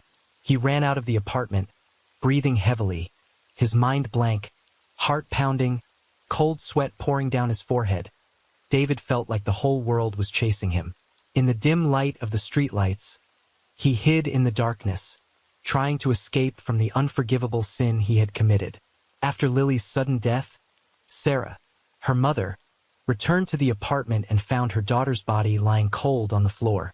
The sight before her eyes completely devastated Sarah. She couldn't believe that the only daughter she loved and raised had died in such pain. Sarah's heart was torn apart, and she couldn't help but scream in pain, calling Lily's name in vain. In a panic, Sarah quickly called the police, hoping to find out the cause of this tragic death. The police quickly arrived at the scene. They sealed off the apartment and began collecting evidence around Lily's body. Initially, Lily's death was considered a mysterious murder. The bruises on Lily's neck and signs of a struggle suggested that this was not a natural death. The case was quickly put into investigation with many suspicions surrounding the cause of the young girl's death. Sarah, in a state of shock, provided the police with the necessary information, but she could not explain why her daughter had died in such painful circumstances. Meanwhile, David, after fleeing the scene, tried to find a way to hide from the truth. He knew that sooner or later the police would investigate him, but in his panic and despair, he could not think of a way out of this situation. David began to come up with various false explanations, telling stories about an unknown intruder or hinting that Lily's death could have been an accident. He even tried to create the perfect cover of an innocent relationship with Lily in order to cover up the terrible truth he was trying to hide. However, the police's suspicions gradually turned to David as they began to dig deeper into his relationship with Lily. Detectives found strange clues in Lily's apartment, from expensive gifts David had given her, to photos of them together and recorded phone conversations. But the most telling evidence came when police found Lily's personal diary, where she recorded her mixed feelings, doubts about her relationship with David, and the pain of discovering the truth about him. Lily's diary reveals a twisted and complicated relationship. The final pages of her diary, in which Lily writes about discovering that David is her biological father, become irrefutable evidence of the dark truth that David is trying to cover up. The police continue to verify by collecting DNA samples and comparing them with the results of tests that Lily secretly performed. The results were a perfect match, confirming that David was Lily's biological father, which explained her despair and extreme pain in the final days of her life. Armed with DNA evidence and Lily's personal records, the police arrested David Roberts on charges of murder and intentional infliction of psychological harm on Lily. News of the arrest quickly spread, causing a stir in public opinion. A successful businessman like David was accused of killing his own daughter in a relationship full of wrongdoing and sin. The image of David in the media is no longer a powerful man, but a liar, a betrayer father. During the investigation, David's dark past is gradually exposed. He confessed about his relationship with Sarah Anderson when he was young and abandoned her and their unborn child because of selfishness and personal ambition. David admitted that he tried to forget the past and build a new life, but was caught up in an illicit relationship with his own daughter without even realizing it. David's confession not only exposed his deceitful and weak nature, but also disgusted everyone with the way he tried to deny responsibility and cause this terrible tragedy. The investigation also revealed horrifying details of the lies David had told to cover up the truth. He had tried to build the perfect cover to hide his illicit relationship with Lily, using his power and wealth to manipulate everything around him. However, his efforts only served to increase public hatred of a man who had committed an unforgivable crime. David was imprisoned while awaiting trial, and his image in court became a symbol of his fall from the heights of fame to the depths of contempt. He faced accusations not only from the law but also from his own conscience. The long days in prison became a time for David to realize all the mistakes and sins he had committed, not only with Lily but also with Sarah and with his own life. The prosecution presented ample evidence of murder, emphasizing David's grave moral violation in approaching and having a relationship with his own daughter without realizing it. David, during the trial, admitted all his guilt and expressed belated remorse, but that could not undo what had happened. Ultimately, David Roberts was sentenced to life in prison for murder, aggravated battery, and emotional abuse in a deviant relationship. The case ended with Lily's family in pain and painful lessons about secrets, guilt, and the consequences of hiding the truth.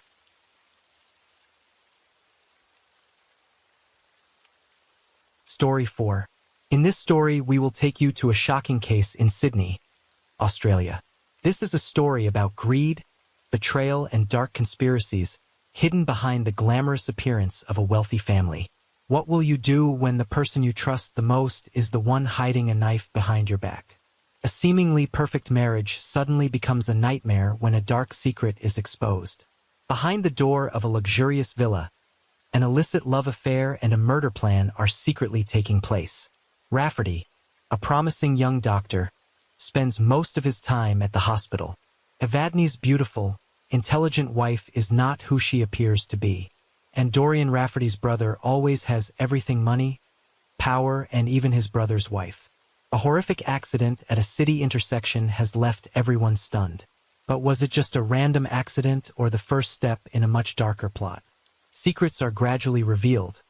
A murder plan is prepared, and the criminals have no idea that everything will soon be exposed. It must be said that this is a complex case with many fascinating interwoven details. Let's explore this dramatic case, where betrayal and crime are intertwined, to see clearly that sometimes the most dangerous enemy is the closest person. The Mason family is one of the richest and most influential families in Sydney, Australia. With a huge fortune from business and relationships in the upper class, they are always the center of attention. Richard Mason is the head of the Mason family, a successful businessman with a huge fortune and extensive relationships in the upper class of Sydney. He started from scratch and built a strong business empire, making his family one of the most powerful and wealthy families in the city. A strict father, Richard always set high standards for his sons, Dorian and Rafferty.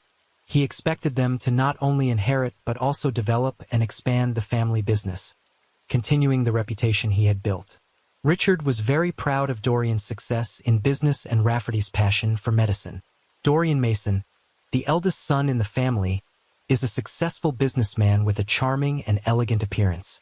He is the head of the famous clothing company Mason Fashion, and together with his wife, Zephra, has turned the family brand into a high-end fashion icon in Sydney. With his business talent and excellent management ability, Dorian is always proud of his family and considered the perfect successor. Dorian married Zephra in 2013, and they have 2 beautiful children. However, behind the happy appearance, Dorian is never satisfied with his married life. Always looking for new and exciting things, he constantly engages in extramarital relationships to fill the nameless void. Rafferty Mason is the second son of the Mason family. From a young age, Rafferty lived under the pressure of great expectations from his parents, always having to strive to live up to the family name and reputation. He chose the path of medicine and quickly became a promising young doctor, dedicated to his work and often spending long hours on duty at the hospital. Rafferty married Evadne, a beautiful and intelligent woman, in 2017 after a period of romantic dating. The marriage initially brought him a sense of happiness and fulfillment. However, his busy career made Rafferty often absent from home, gradually creating an invisible distance between him and his wife. Cracks in the marriage began to appear, making their relationship cold and distant. Unexpectedly, that gap was an opportunity for dark secrets to gradually form.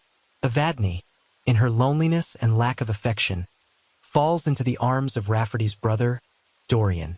The affair between the two not only threatens Rafferty's marriage, but also drags him into a series of tragic events that he never anticipated. After their marriage, both Dorian and Rafferty, along with their youngest sister Era, moved to live with their parents, Richard and Clara Mason, in a large and luxurious mansion in Sydney, Australia. This mansion is a symbol of the wealth and power of the Mason family, an upper-class family with a reputation built up over many generations. The affair between Dorian and Evadne began about a year after Rafferty and Evadne got married. At that time, Rafferty's marriage was gradually falling into disrepair because his work was too busy, leaving him little time for his wife. The lack of affection from Rafferty made Evadne feel lonely and lacked the attention she had expected in marriage. Dorian, Rafferty's charming and elegant brother, noticed the distance between his brother and Evadne. Originally a playboy and never satisfied with his married life, Dorian began to look for opportunities to approach Evadne. Sweet words, secret meetings, and pampering from Dorian made Evadne fall in love.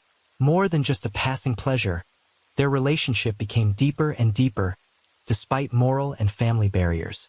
Dorian knew how to listen to Evadne's confidences and sorrows, making her feel understood and appreciated, something Rafferty could no longer do.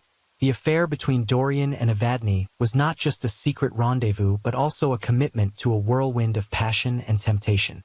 At first, the meetings between the two only took place in the evenings when Rafferty was busy on night shifts at the hospital. Dorian, with his generous nature and experience in love, easily found a way to approach and attract Evadne. For the first time, Dorian invited Evadne to dinner at a luxurious restaurant in the city center. Not only did he stop at humorous stories and delicate care, Dorian also gave Evadne expensive gifts, from perfume to jewelry. This Evadne feel appreciated, something she no longer felt from her husband. After dinner, Dorian invited Evadne to a nearby hotel room. The feeling of excitement and suspense made Evadne able to refuse. That night, they had intimate moments, a forbidden but seductive passion. Dorian constantly created surprise appointments at different hotels in the city.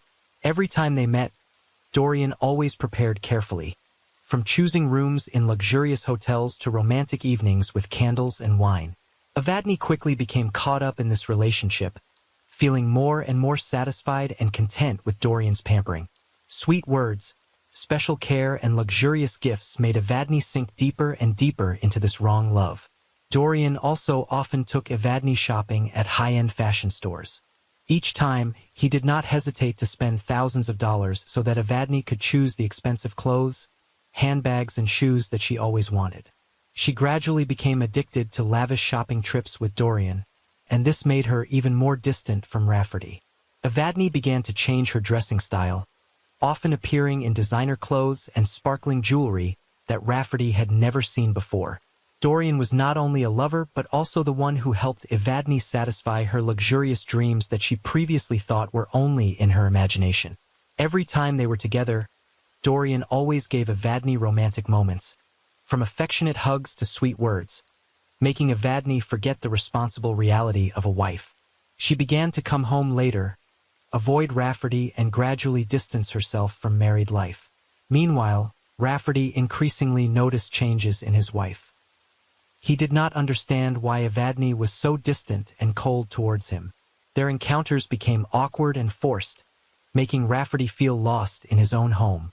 The distance between the couple grew larger, while the illicit relationship between Dorian and Evadne deepened and became difficult to stop. After nearly a year of secret relations, Evadne discovered that she was pregnant. She was extremely bewildered by the news, because the child in her womb was clearly the result of an illicit relationship with Dorian. Despite her worries and fears, Evadne could not hide her joy at the thought that she was about to become a mother, a feeling she had always expected but had not had since her marriage to Rafferty. Dorian, upon learning that Evadne was pregnant, was not only not afraid but also delighted because their relationship had a living proof. Time passed. Evadne gave birth to a handsome baby boy.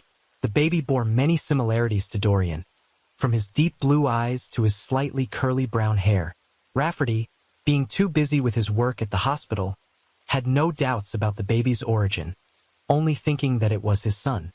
He even took care of and loved the child very much, making Evadne feel guilty for what she had done and was doing.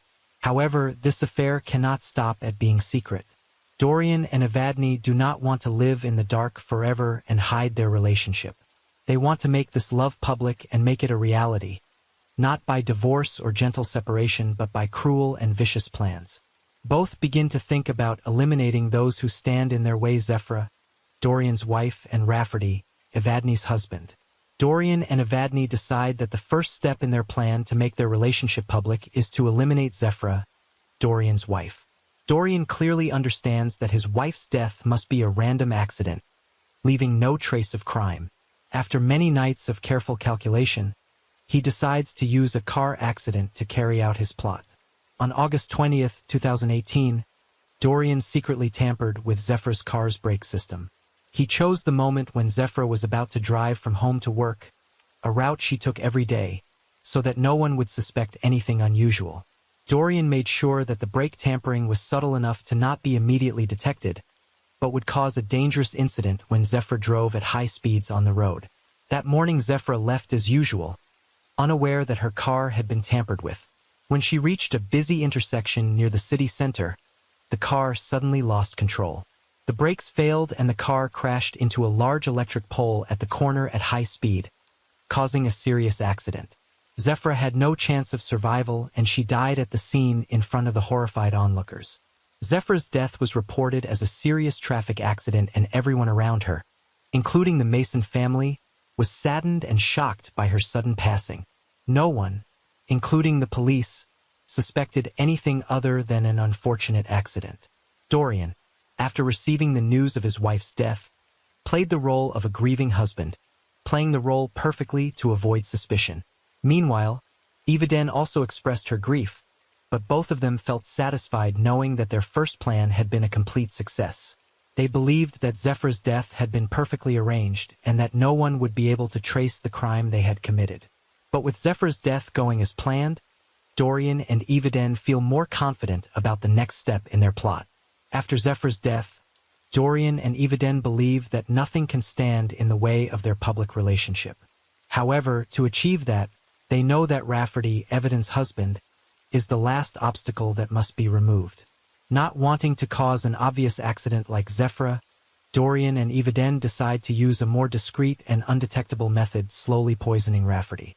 Dorian and Eviden discuss this plan thoroughly.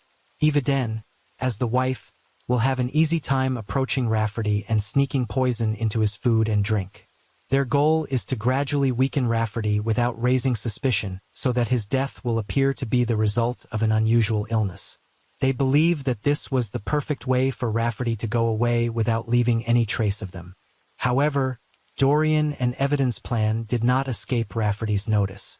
As a doctor, Rafferty began to notice unusual signs in his wife's relationship with his brother. The sudden and unexplained changes in Eviden's attitude, along with the sudden death of his sister-in-law, Zephra, made Rafferty start to question his suspicions. Rafferty's suspicions were further compounded when he discovered a shocking truth: he was infertile. This news came as a huge shock, as Eviden had just given birth to a son whom Rafferty had always thought was his. This discovery devastated him, and with Zephra's death, Rafferty could not help but think that his wife had betrayed him. To confirm his suspicions, Rafferty secretly installed tracking software on Eviden's phone, including a software that reads messages and records conversations without leaving a trace. Using another phone, Rafferty silently monitored Eviden's every move without her knowing. The results of these monitoring confirmed all of Rafferty's suspicions. Through the messages and calls between Dorian and Eviden, he discovered their secret relationship, and even a plan to poison him to seize their fortune and be together publicly. The evidence was so clear that Rafferty was both horrified and hurt by the betrayal of the two people he trusted the most. Rafferty, with determination and calmness, quietly collected all the evidence of Dorian and Eviden's affair and murder plot. The text messages, phone calls, and even the poison plan saved by the tracking software painted a clear picture of betrayal and crime that he could not have imagined. Every step of Dorian and Eviden was carefully recorded by Rafferty, from the secret love words to the gruesome details of the murder plan they discussed. One morning, Rafferty decided to bring all the evidence to the police station without warning anyone. He knew that this was his only chance to stop the plot before it was too late. At the police station, Rafferty presented every detail to the investigators, from how Zephra was murdered to the plan that Eviden and Dorian had discussed to poison him. The police quickly realized the seriousness of the case. With the clear evidence provided by Rafferty, it did not take long for the police to confirm the authenticity of the story. They planned to arrest Dorian and Eviden. One afternoon, while Dorian and Eviden were meeting at a small cafe, the police suddenly burst in, handcuffing both of them, to the shock and fear of the couple.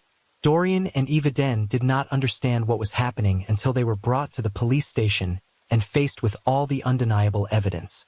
Under pressure from the undeniable evidence, the two finally bowed their heads and confessed. They confessed to every detail of their affair, their plan to kill Zephra in a car accident, and their plot to poison Rafferty to remove the final obstacle. The police officially arrested Dorian and Eviden, charging them with murder and attempted murder. Both were remanded in custody awaiting trial, where they would face the appropriate punishment for what they had done. The secretive couple was completely shocked when they learned that Rafferty had discovered everything. They never thought that Rafferty, who they thought was weak and easily manipulated, could overthrow their entire plan so spectacularly. The dark plots, the secrets they tried to hide, were now exposed to the light, leaving them with no way out. Dorian and Eviden's trial began on March 15, 2019, just months after their arrest. The appearance of the two defendants at the Sydney City Court attracted a great deal of media and public attention, as the case involved not only an affair but also a ruthless plot to kill someone for personal gain. During the trial, Dorian faced charges of first-degree murder for masterminding the murder of Zephyra through a car accident he had orchestrated and conspiring to kill Rafferty by poisoning. Faced with the overwhelming evidence Rafferty had provided to the police, Dorian was forced to admit his guilt. His lawyer tried to get a reduced sentence by arguing that Dorian was driven by emotion and blinded by love, but the court did not accept these weak defenses. Eva Den, although not directly involved in killing Zephyra, played an active and direct accomplice role in the plan to poison her husband Rafferty. In court, she bowed her head and admitted her mistakes, tears streaming down her face, as she recalled the months of misguided and sinful behavior that led to this serious consequence. Eva Den hoped to receive leniency by expressing remorse, but her actions caused irreparable wounds to her family and the victims. After days of debate and consideration of all the evidence and testimony, the jury reached its final verdict. Dorian was sentenced to life without parole, as his crimes were deemed too serious and unforgivable. Eva Den, although partially mitigated by her remorse and not directly causing Zephyra's death, was still sentenced to 25 years in prison for her complicity and participation in the murder plan. The verdict brought to a dramatic and painful end to the case, affirming that crime can never escape justice, and that the most terrible betrayals sometimes come from those closest to them. The Dorian and Eva Den cases have ended with appropriate sentences for both, but the pain and loss they caused still linger in the hearts of their relatives and friends. Rafferty, who suffered a great shock when he was betrayed by his own wife and brother, finally found justice. However, the emotional wounds he suffered will never be erased. The Mason family, once a symbol of success and power, is now left with only broken hearts and painful memories. The case has exposed the true nature of greed and betrayal, reminding us that sometimes the most dangerous enemies are those closest to us. Cruel plans hidden under the guise of love, dark secrets hidden behind sweet words, all can lead to irreversible consequences. The story of Dorian and Eva Den is not only a warning against wrong relationships, but also a testament to the fact that justice will always prevail, and all crimes, no matter how cleverly covered up, will be exposed.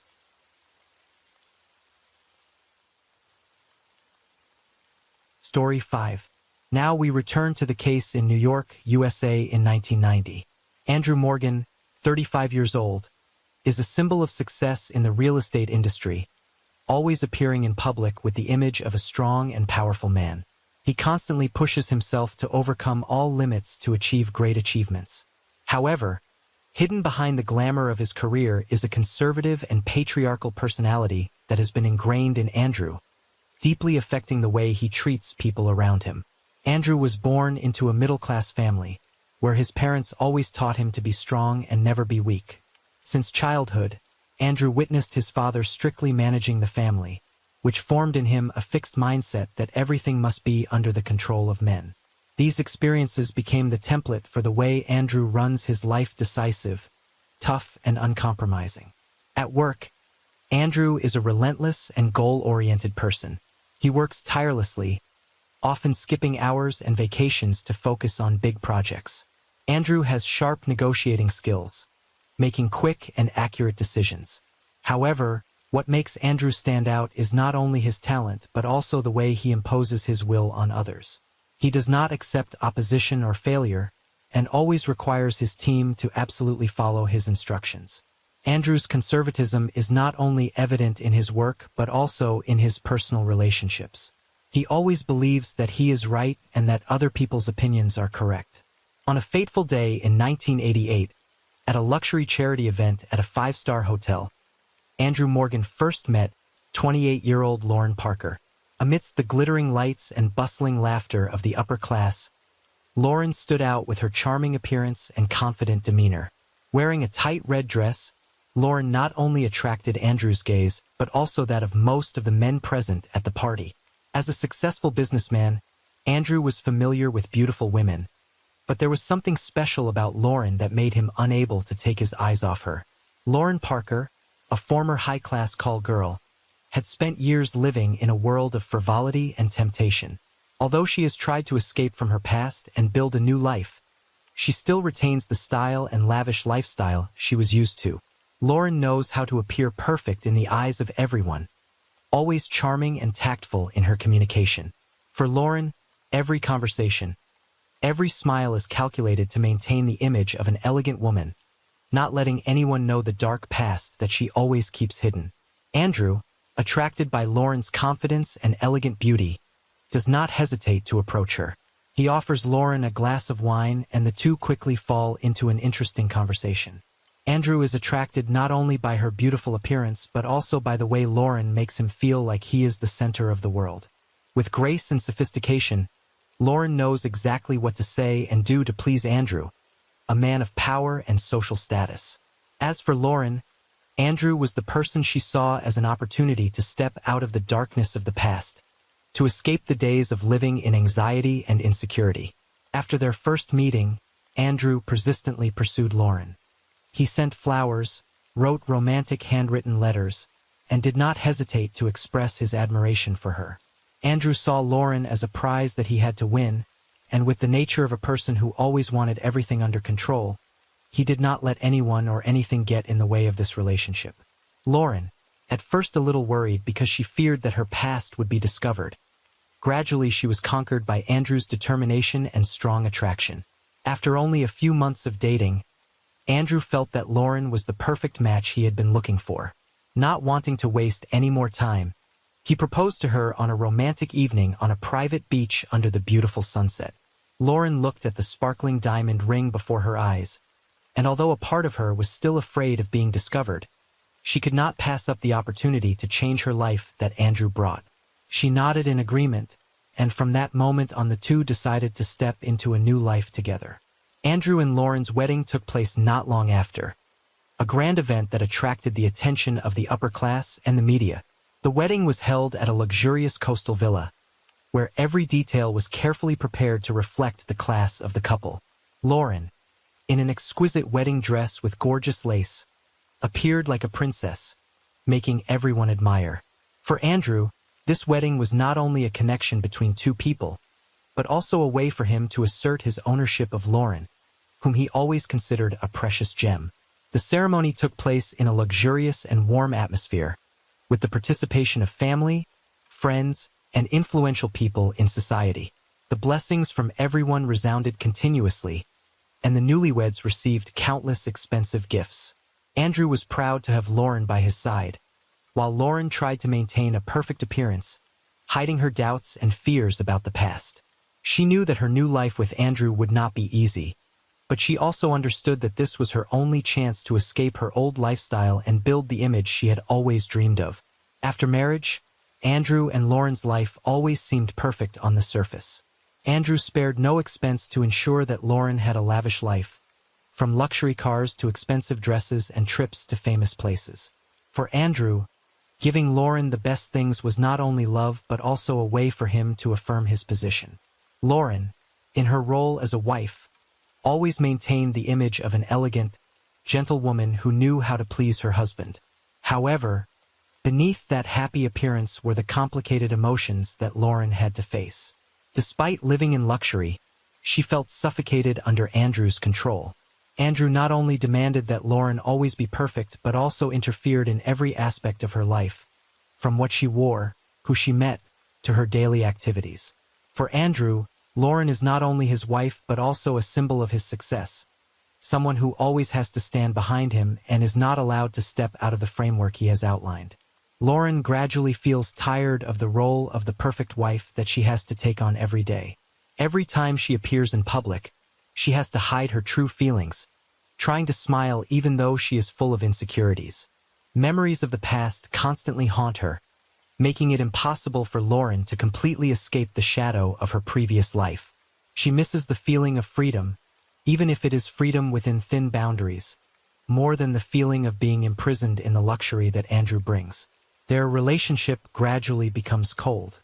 Andrew is increasingly immersed in work, having little time for Lauren. In the evenings, instead of having dinner together, he often came home late or went on business trips, leaving Lauren alone in the large villa. Andrew's absence and the loneliness that surrounded him made Lauren feel lost.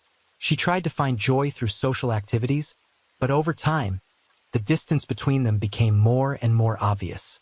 Lauren began to realize that, Despite having everything materially, she still felt a lack of affection and spiritual harmony. She longed for an equal relationship, where she was listened to and understood, not just a beautiful woman next to a successful man. Not long after, Andrew and Lauren began to show signs of cracks. Andrew noticed that Lauren was often away from home in the evenings for incomprehensible reasons. She made excuses to attend charity events, meet old friends, or was busy with social activities that Andrew had never heard her mention before. The secret phone calls and the way Lauren secretly answered them made Andrew increasingly insecure. Lauren's shady actions, coupled with her growing distance, make Andrew begin to suspect something. Andrew's suspicions grew as he noticed that Lauren often came home late at night, tired and sometimes dressed in clothes that did not match her explanations. Andrew, who was a controlling and intolerant person, decided that he could not sit still. He began to pay more attention to every little detail of Lauren's actions, but all his attempts to probe her were met with denials or vague explanations. Unable to bear the ambiguity, Andrew decided to hire a private investigator to follow his wife. He knew that this was the only way to find out the truth about Lauren's suspicious actions. The detective quickly got involved and began to follow Lauren's movements every time she left the house at night. After a few weeks, Andrew received the first reports, and the truth gradually became clearer than ever. The detective discovered that Lauren was regularly meeting other men in discreet locations such as high-end hotels and temporary apartments. The meetings were not merely social, and Lauren seemed to be continuing relationships without Andrew's knowledge. Andrew could not believe what he was reading and seeing. Anger mixed with disappointment and shock as he realized that his wife was not simply cheating, but was also involved in a past he had never known. As the detective gathered more information, the heartbreaking truth was revealed. Lauren was not only a woman with a complicated past, but she had actually been a high-class call girl before meeting Andrew. What was even more painful was that Lauren did not give up this profession after getting married but continued to secretly. She maintained relationships with old clients, using the image of a successful businessman's wife to hide her activities. Andrew was so shocked that he could not believe what was happening. The image of the perfect wife that he always thought he had suddenly collapsed. One fateful evening, Andrew decided to follow Lauren himself. After receiving information from the detective that Lauren would meet a regular client at a luxury hotel in the city center, he could not sit still any longer. Anger and humiliation weighed on Andrew, urging him to act. Before leaving the house, Andrew opened a drawer and took out a small gun that he kept as a personal defense measure. Although he only intended to threaten Lauren to stop her betrayal, the gun was a symbol of the last control he still had. Andrew drove to the hotel, his heart filled with turmoil but his eyes sharp and determined. He parked in the underground parking lot and quickly entered the main lobby. The hotel was splendid and luxurious, a place where Andrew had once brought Lauren to relax and enjoy happy moments. But today it was filled with betrayal and pain. Andrew waited for the right moment to sneak into the elevator without attracting attention, keeping himself hidden from the curious eyes of the hotel staff. When he reached Lauren's floor, Andrew carefully moved down the hallway, keeping a safe distance so as not to be detected. He stopped in front of the door the detective had pointed out, quietly placing his ear to the door. Small sounds came out, enough for Andrew to understand what was going on inside. His heart was pounding, not only from anger but also from utter frustration. Without hesitation, Andrew decided to act. Andrew pushed open the hotel room door, realizing that it was not locked properly. He quietly walked in, the small gun firmly in his hand. The scene before his eyes stunned Andrew. Lauren was in bed, with a strange man, both of them unaware of his presence. Anger flared up like fire, burning away any reason Andrew tried to hold on to. He shouted, causing Lauren and the man to turn around in surprise, but it was too late. In a moment of madness, Andrew raised his gun. Lauren screamed, her eyes filled with fear and panic. But there was no time to explain or plead. Andrew had gone beyond his limits. The gunshot rang out loudly, tearing the silence of the room apart. A bullet hit the man, causing him to collapse onto the bed. Before Lauren could recover, she only managed to let out a weak cry before Andrew coldly pulled the trigger a second time. The bullet went straight into Lauren's chest, and she collapsed on the spot, her eyes filled with horror before everything went black. Andrew stood there, gun still in hand, staring at the two motionless bodies on the bed. A sense of shock washed over him, but at the same time a strange calm settled over him. Andrew lowered the gun, took a deep breath, and began to think about his next move. He had crossed a line he never thought he would, but there was no turning back now. Andrew knew he had to keep his composure so as not to give off any signs that might arouse suspicion. Andrew quickly checked the room, removing any traces that might lead to him. Every move was carefully calculated.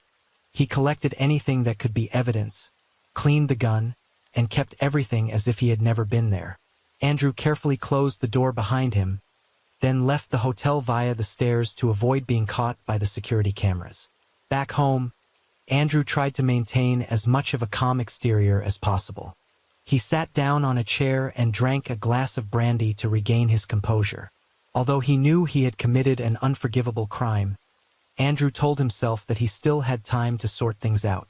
He thought about leaving the city quickly, finding a safe haven before the police discovered the incident. He had vague plans in mind about changing his identity and starting a new life, far from everything he knew. The next morning, the hotel staff were doing their daily chores when they discovered something unusual about the room Lauren had rented. There was no answer to the knock, and the housekeeping department noticed that no one had checked out since the night before. Worried, they used a spare key to open the door and were immediately horrified by the gruesome scene inside Lauren's body and the man's body lying motionless on the bed, with dried blood streaking black. The heavy silence in the room became haunting. They quickly called the police.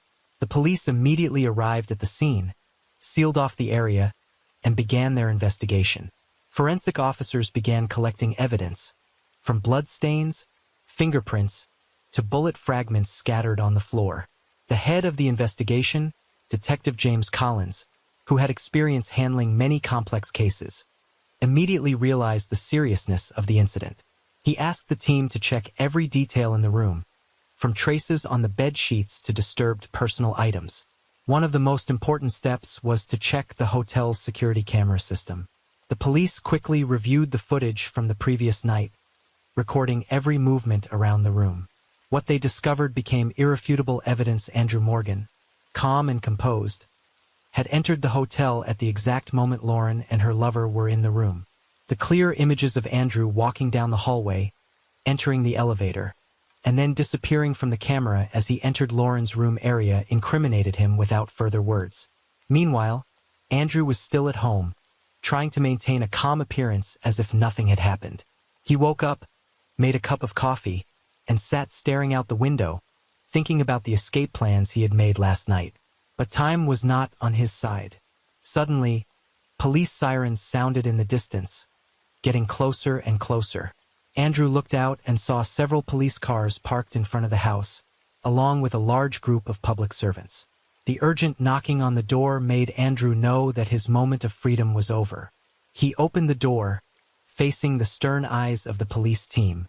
Before Andrew could react, they had escorted him out, handcuffed him in front of the neighbors who had gathered around, curious about this rare sight. The media quickly arrived, the flashes from their cameras flashing continuously. The constant barrage of questions from reporters was like a knife cutting into the fragile composure that Andrew tried to maintain. The image of a successful businessman now disappeared, replaced by a cold face and empty eyes. Andrew was pushed into the police car, to the astonishment of many. No one expected that the man who always appeared elegant and authoritative would now be accused of a heinous crime. At the police station, Andrew was questioned by Detective Collins. Andrew initially kept silent, but the evidence the police presented was undeniable images from security cameras, his fingerprints left on the door handle, and the gun found in the glove compartment of Andrew's car after the police searched. Andrew knew that all his escape plans had collapsed. His false calm had been broken, and he was left with nothing but a dead end, facing what he had done in a fit of uncontrollable rage. Andrew was remanded in custody awaiting trial, and it was while sitting in the cold cell that the consequences of his actions truly hit him. Everything he had worked so hard to build was now in ruins, and Andrew was facing the darkest days of his life. His arrogance and possessiveness had driven him to the brink of destruction, and now Andrew was left alone to face his irreparable sins. Andrew Morgan's trial took place in 1991, attracting great public and media attention. From the very beginning, the courtroom was packed with people, from reporters to curious citizens who wanted to witness the trial of a once successful businessman, now standing trial for murder. Andrew appeared in a simple black suit, his face cold, showing little emotion. Throughout the trial, he always maintained a calm, sometimes indifferent, attitude in the face of all accusations and criticism. Andrew's defense attorney tried to build an image of a man pushed to the limit by his wife's betrayal. He argued that Andrew acted in a fit of rage, losing control when he saw his wife betray him right in front of his eyes. The attorney emphasized that Andrew was a victim of circumstances, deceived and insulted, and in that moment he was no longer in control of himself. They made a sympathetic appeal to the jury, hoping that a lighter sentence would be given to Andrew. However, the prosecutor skillfully refuted all the defense's arguments. They focused on the fact that Andrew had brought a gun to the hotel, proving that his actions were not just a momentary impulse but a deliberate plan. The prosecutor analyzed every detail of how Andrew sneaked into the hotel, followed his wife, and then coldly pulled the trigger, emphasizing that all of those actions could not be justified by a momentary emotion. They argued that Andrew had enough time to think, to stop, but he chose to act in the most cruel way. After several days of intense debate, the trial came to a conclusion. It did not take long for the jury to reach a verdict. The court sentenced Andrew Morgan to 10 years in prison for murder, a sentence considered light for his crime, but still enough to emphasize the severity of the law. As the verdict was read, Andrew remained calm, showing no remorse or fear. It seemed that, for him, the sentence was no longer as important as facing the consequences of his actions and the complete collapse of the life he had worked so hard to build.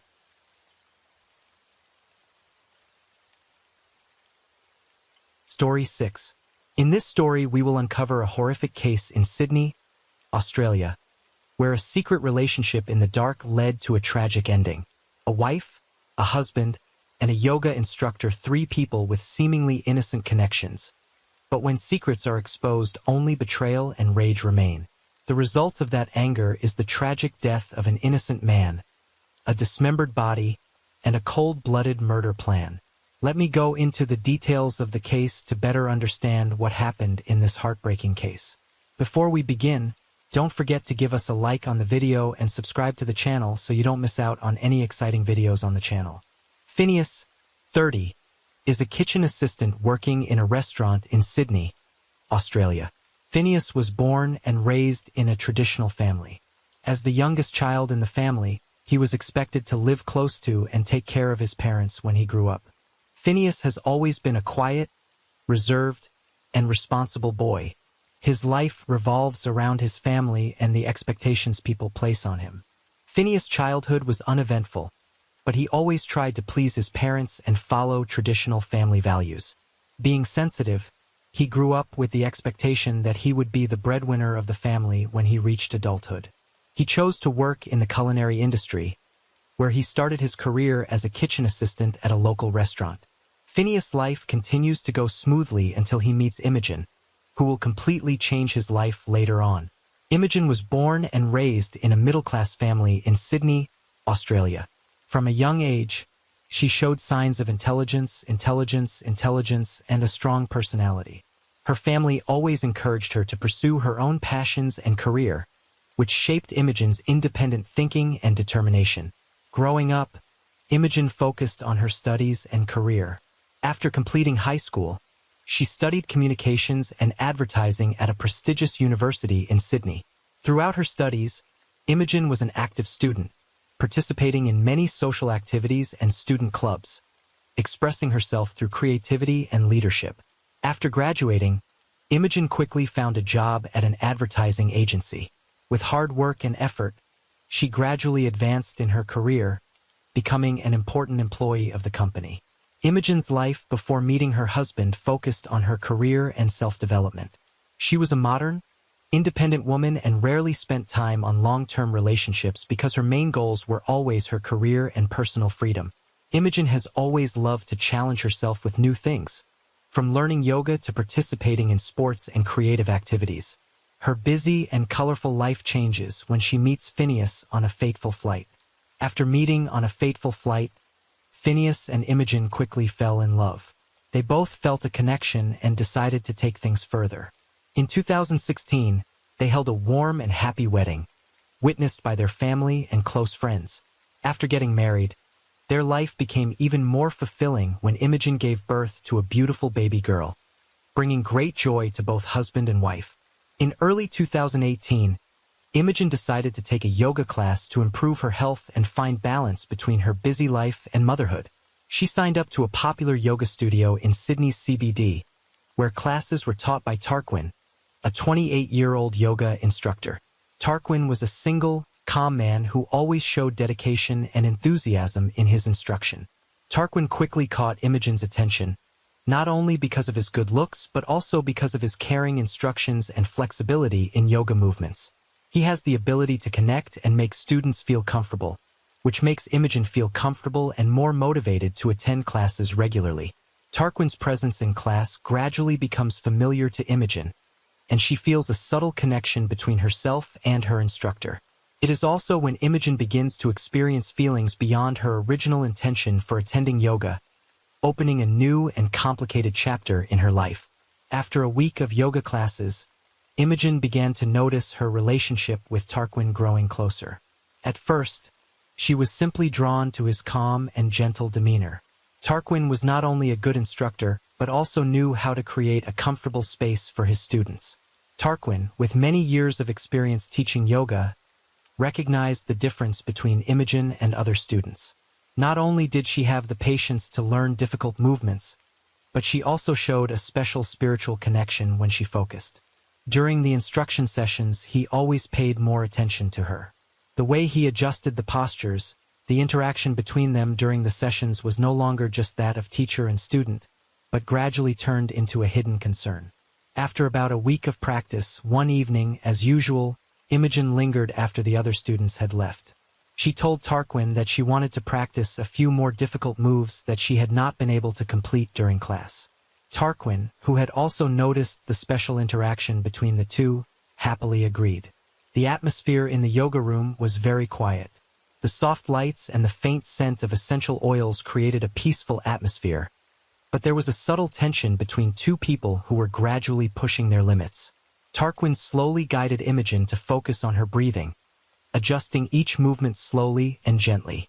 The close contact, from the way he placed his hands to adjust her posture, created an uncontrollable flow of emotions. When the yoga moves were finished, neither of them moved from their positions. Tarquin and Imogen exchanged deep glances. No words needed, but both knew what was going on. The brief interactions in class, the small talk between sessions, and the quiet attention from each other had brought the emotions to a climax. Imogen could feel her heart pounding as Tarquin moved closer, the silence that filled the room only adding to the tension. Tarquin, knowing that his next move would cross all boundaries, could not resist the urge. He stepped closer, his eyes never leaving Imogen. They had both been waiting for this moment all week. She did not flinch, on the contrary. She felt her heart urge to follow her instincts. For a brief moment, all hesitation was gone. Tarquin gently placed his hand on her shoulder, pulling her closer. Imogen couldn't resist the intense emotions that were burning inside her. Ever since she started yoga, she had felt a strange attraction to Tarquin, but she never thought it would go this far. But now all rational thoughts were pushed away, leaving only desire and a sense of freedom when she no longer had to play the role of wife and mother. She felt alive again, freed from the pressures of everyday life. It all happened so naturally. Tarquin gently pulled Imogen into his arms, and the two shared their first kiss in the middle of the yoga mat, where they were alone. The mat, which was meant to be a space for silence and meditation, suddenly became the beginning of a secret relationship. Imogen, still a little hesitant, but unable to stop the emotions that were welling up inside her, let go and let herself be carried away by the moment. That moment, in the quiet and soft light, was the beginning of an affair. They had crossed every line, from initial caution to intimacy, and now both knew there was no turning back. Imogen, although knowing that she had violated her husband's trust, the strong feelings Tarquin gave her made everything seem blurred. After that first intimate moment, Imogen left the gym in turmoil. She knew that what had just happened would change her life forever, but instead of feeling regret, she felt an excitement she had never experienced before. This feeling, while dangerous, brought her excitement and joy, something she had been missing in her married life. After that first night at the yoga studio, Imogen and Tarquin's secret relationship gradually became an inescapable habit. They began to find ways to see each other more often. These secret intimacy brought Imogen a new and seductive feeling, something she had not found in her married life. On nights when she pretended to be late for work, Imogen would secretly meet Tarquin in luxury hotels. They carefully chose secluded locations where they could both escape prying eyes. Each encounter was a passionate and stimulating adventure, making the affair harder to break. They sometimes continued their relationship in the yoga studio where it all began. When class ended and the students had left, Imogen would often make excuses to stay longer. And this was when she and Tarquin found each other again in that familiar space. These escapes only made them more connected, despite all the possible consequences. Gradually, Tarquin becomes more than just wanting to maintain the secret relationship. He craves more. He suggests to Imogen that if she really wants to be with him, she should divorce or even get rid of her husband. These words are not only motivated by Tarquin, but also stem from his own insecurities about constantly living in the dark. Tarquin wants things to be clear and wants to have Imogen completely. However, this also means she has to make a difficult decision, one that could change her life forever. On March 17, 2018, Tarquin suddenly disappeared without a trace. Imogen was unaware of his disappearance until it became clear a few days later. 2 days later, police received a report of black plastic bags being found tied up in several trash bins across the city. When they opened the bags, they found the dismembered remains of a man. During the investigation, police determined that the body parts belonged to Tarquin, a yoga instructor who had gone missing 2 days earlier. The case quickly caused a stir in public opinion. Immediately after Tarquin's body was discovered, police began investigating the crime scene and expanding their search for clues. They reviewed security cameras in the area around the dumpsters where the body bags were dumped. Through the camera footage, they discovered a crucial clue the night before the bags were discovered. A black pickup truck had stopped at various locations around the city. The driver of the car was a man wearing a hat and a hood, making identification difficult. He moved quickly and carefully, placing black bags into the trash cans step by step. Each bag was tied very carefully, leaving no obvious traces. This action took place late at night, when the streets were deserted and there were few people around, showing the meticulous calculation of the perpetrator.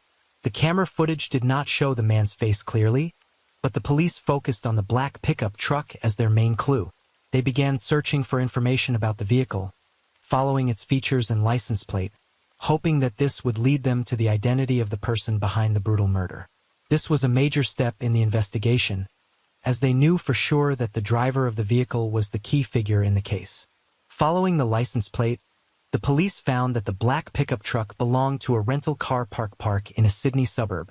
The owner of the car park was a middle-aged man who regularly rented out cars with simple procedures. After further investigation, the police found that the pickup truck had been rented on the day of the incident. However, when the police checked the rental documents, they discovered that the identity of the renter was completely fake. The personal documents and other information were all elaborately forged, making it difficult to identify the renter. However, this discovery opened up a new line of investigation, allowing the police to focus on finding the real identity of the person who rented the car that day. They believe that the perpetrator tried to cover his tracks.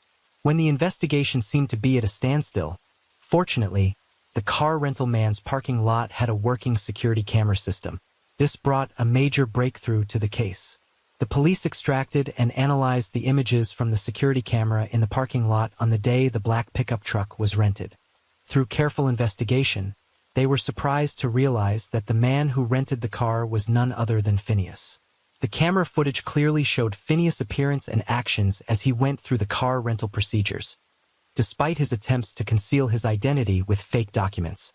This was a major turning point in the investigation, as the police finally had an important clue to continue to investigate Phineas' motive and involvement in this murder case. Police quickly arrested Phineas after discovering security camera evidence. At the police station, Phineas initially denied any involvement in the murder of yoga instructor Tarquin. He insisted that he had nothing to do with the rental car or the murder, despite the camera evidence clearly pointing to his presence. However, a female police officer on the investigation team used psychological tactics. She insisted that Phineas must have discovered the affair between his wife, Imogen, and the victim, Tarquin, and that this betrayal had driven him to commit the murder.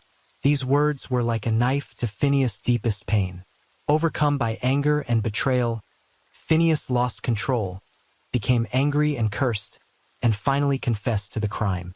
Phineas told police that he became suspicious of his wife, Imogen, when he noticed her acting strangely. She often came home late without explanation, and there were signs of distance that he couldn't ignore. With his suspicions growing, Phineas decided to secretly install surveillance software on his wife's phone to monitor her every move. Through this software, he discovered that Imogen frequently went to hotels in the city and gradually realized that she was having an affair. The climax was when Phineas secretly followed and witnessed Imogen and Tarquin entering a hotel. This scene was a huge shock, confirming all his suspicions.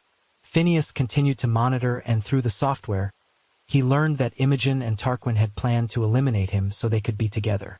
Feelings of betrayal and anger pushed him to decide to plan to kill Tarquin. Instead of facing the truth and finding a solution, Phineas chose the path of violence to get revenge and end this adulterous relationship. Phineas continued to detail his crimes. He said he had been following Tarquin and knew his routine. One evening, as Tarquin was leaving the yoga studio on a deserted street, Phineas was waiting for him. When Tarquin appeared, Phineas blocked his path, and a heated argument broke out between the two. Tarquin tried to reason, but Phineas' anger and sense of betrayal were too much. In a fit of rage, Phineas used a baseball bat he had prepared beforehand to hit Tarquin in the head, knocking him unconscious. After committing the crime, Phineas did not stop there. He dragged Tarquin's body to a deserted bushland area, where he continued to dismember the body to conceal the crime. Phineas then used false documents to rent a car at a parking lot and dumped the body parts in various dumpsters around the city. His meticulous and calculated plan to ensure that no one would discover the truth was revealed when the police found clues from security cameras. Phineas also told the police that after killing Tarquin, he planned to continue his plan to eliminate his wife, Imogen, because her betrayal had driven him to the brink of despair. However, before he could carry out this action, the police discovered the clues and arrested him, which disrupted his plans. After collecting sufficient evidence and Phineas' testimony, the police officially detained him pending trial. Phineas' trial took place in September 2018 in Sydney, attracting media and public attention due to the brutal nature of the case. Phineas was charged with premeditated murder with aggravating circumstances, including planning to kill Tarquin and disposing of the body in a gruesome manner. At trial, the prosecution presented overwhelming evidence, from security camera footage to Phineas' testimony and autopsy results. The strongest evidence was security camera footage from the parking lot, where Phineas rented the pickup truck with fake documents and video of him blocking Tarquin on the road before the crime. All of this evidence clearly proved his guilt. Phineas remained calm throughout his trial, but could not deny the charges. On the stand, he admitted to killing Tarquin in a fit of rage after discovering his wife was having an affair. However, he maintained that it was an act of uncontrollable anger and that he had no premeditated murderous intent. Phineas' defense attorneys attempted to mitigate his guilt by emphasizing the psychological stress he suffered upon learning of his wife's affair and Tarquin and Imogen's plot to eliminate him. They argued that Phineas acted out of a state of extreme betrayal and hurt. However, the prosecution argued that Phineas' actions were carefully planned, as evidenced by his stalking of his wife, preparation of the murder weapon, and brutal disposal of the body. They also stressed that Phineas intended to kill his wife, but was fortunately caught before he could carry out the crime. After considering all the evidence and hearing arguments from both sides, the jury sentenced Phineas to life in prison without parole. The judge emphasized that Phineas' actions were not a spontaneous crime, but the result of a meticulous, cold-blooded, and extremely cruel plan. A life sentence was considered an appropriate punishment for the crimes he had committed. At the end of the trial, Phineas was led away with a sentence of no parole, closing a shocking case of betrayal, revenge, and cruel acts born of hatred. Phineas' case left a deep mark on public opinion, not only because of the brutality of the crime, but also because of the heartbreaking consequences of betrayal and anger. Phineas, a man who had devoted himself to his family, was driven to the point of murder and brutal dismemberment. The sentence of life without parole was a heavy price he had to pay for his sinful actions. However, this incident did not end with Phineas' sentence. For Imogen, what she had experienced was also full of pain and regret.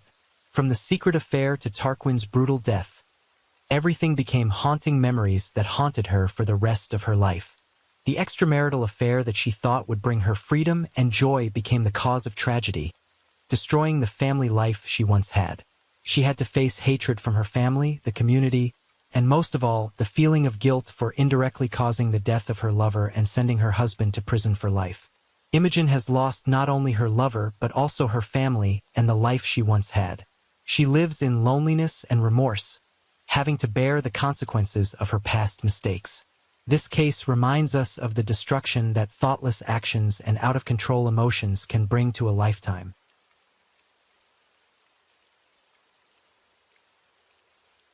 As the rain falls and the night deepens, thank you for being here with me at Radio Night Crime.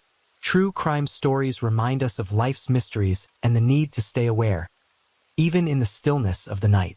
If you enjoyed tonight's story, don't forget to like, share, and subscribe. Let the sound of the rain lull you to sleep, and until next time, stay safe, stay curious, and let the night keep you company.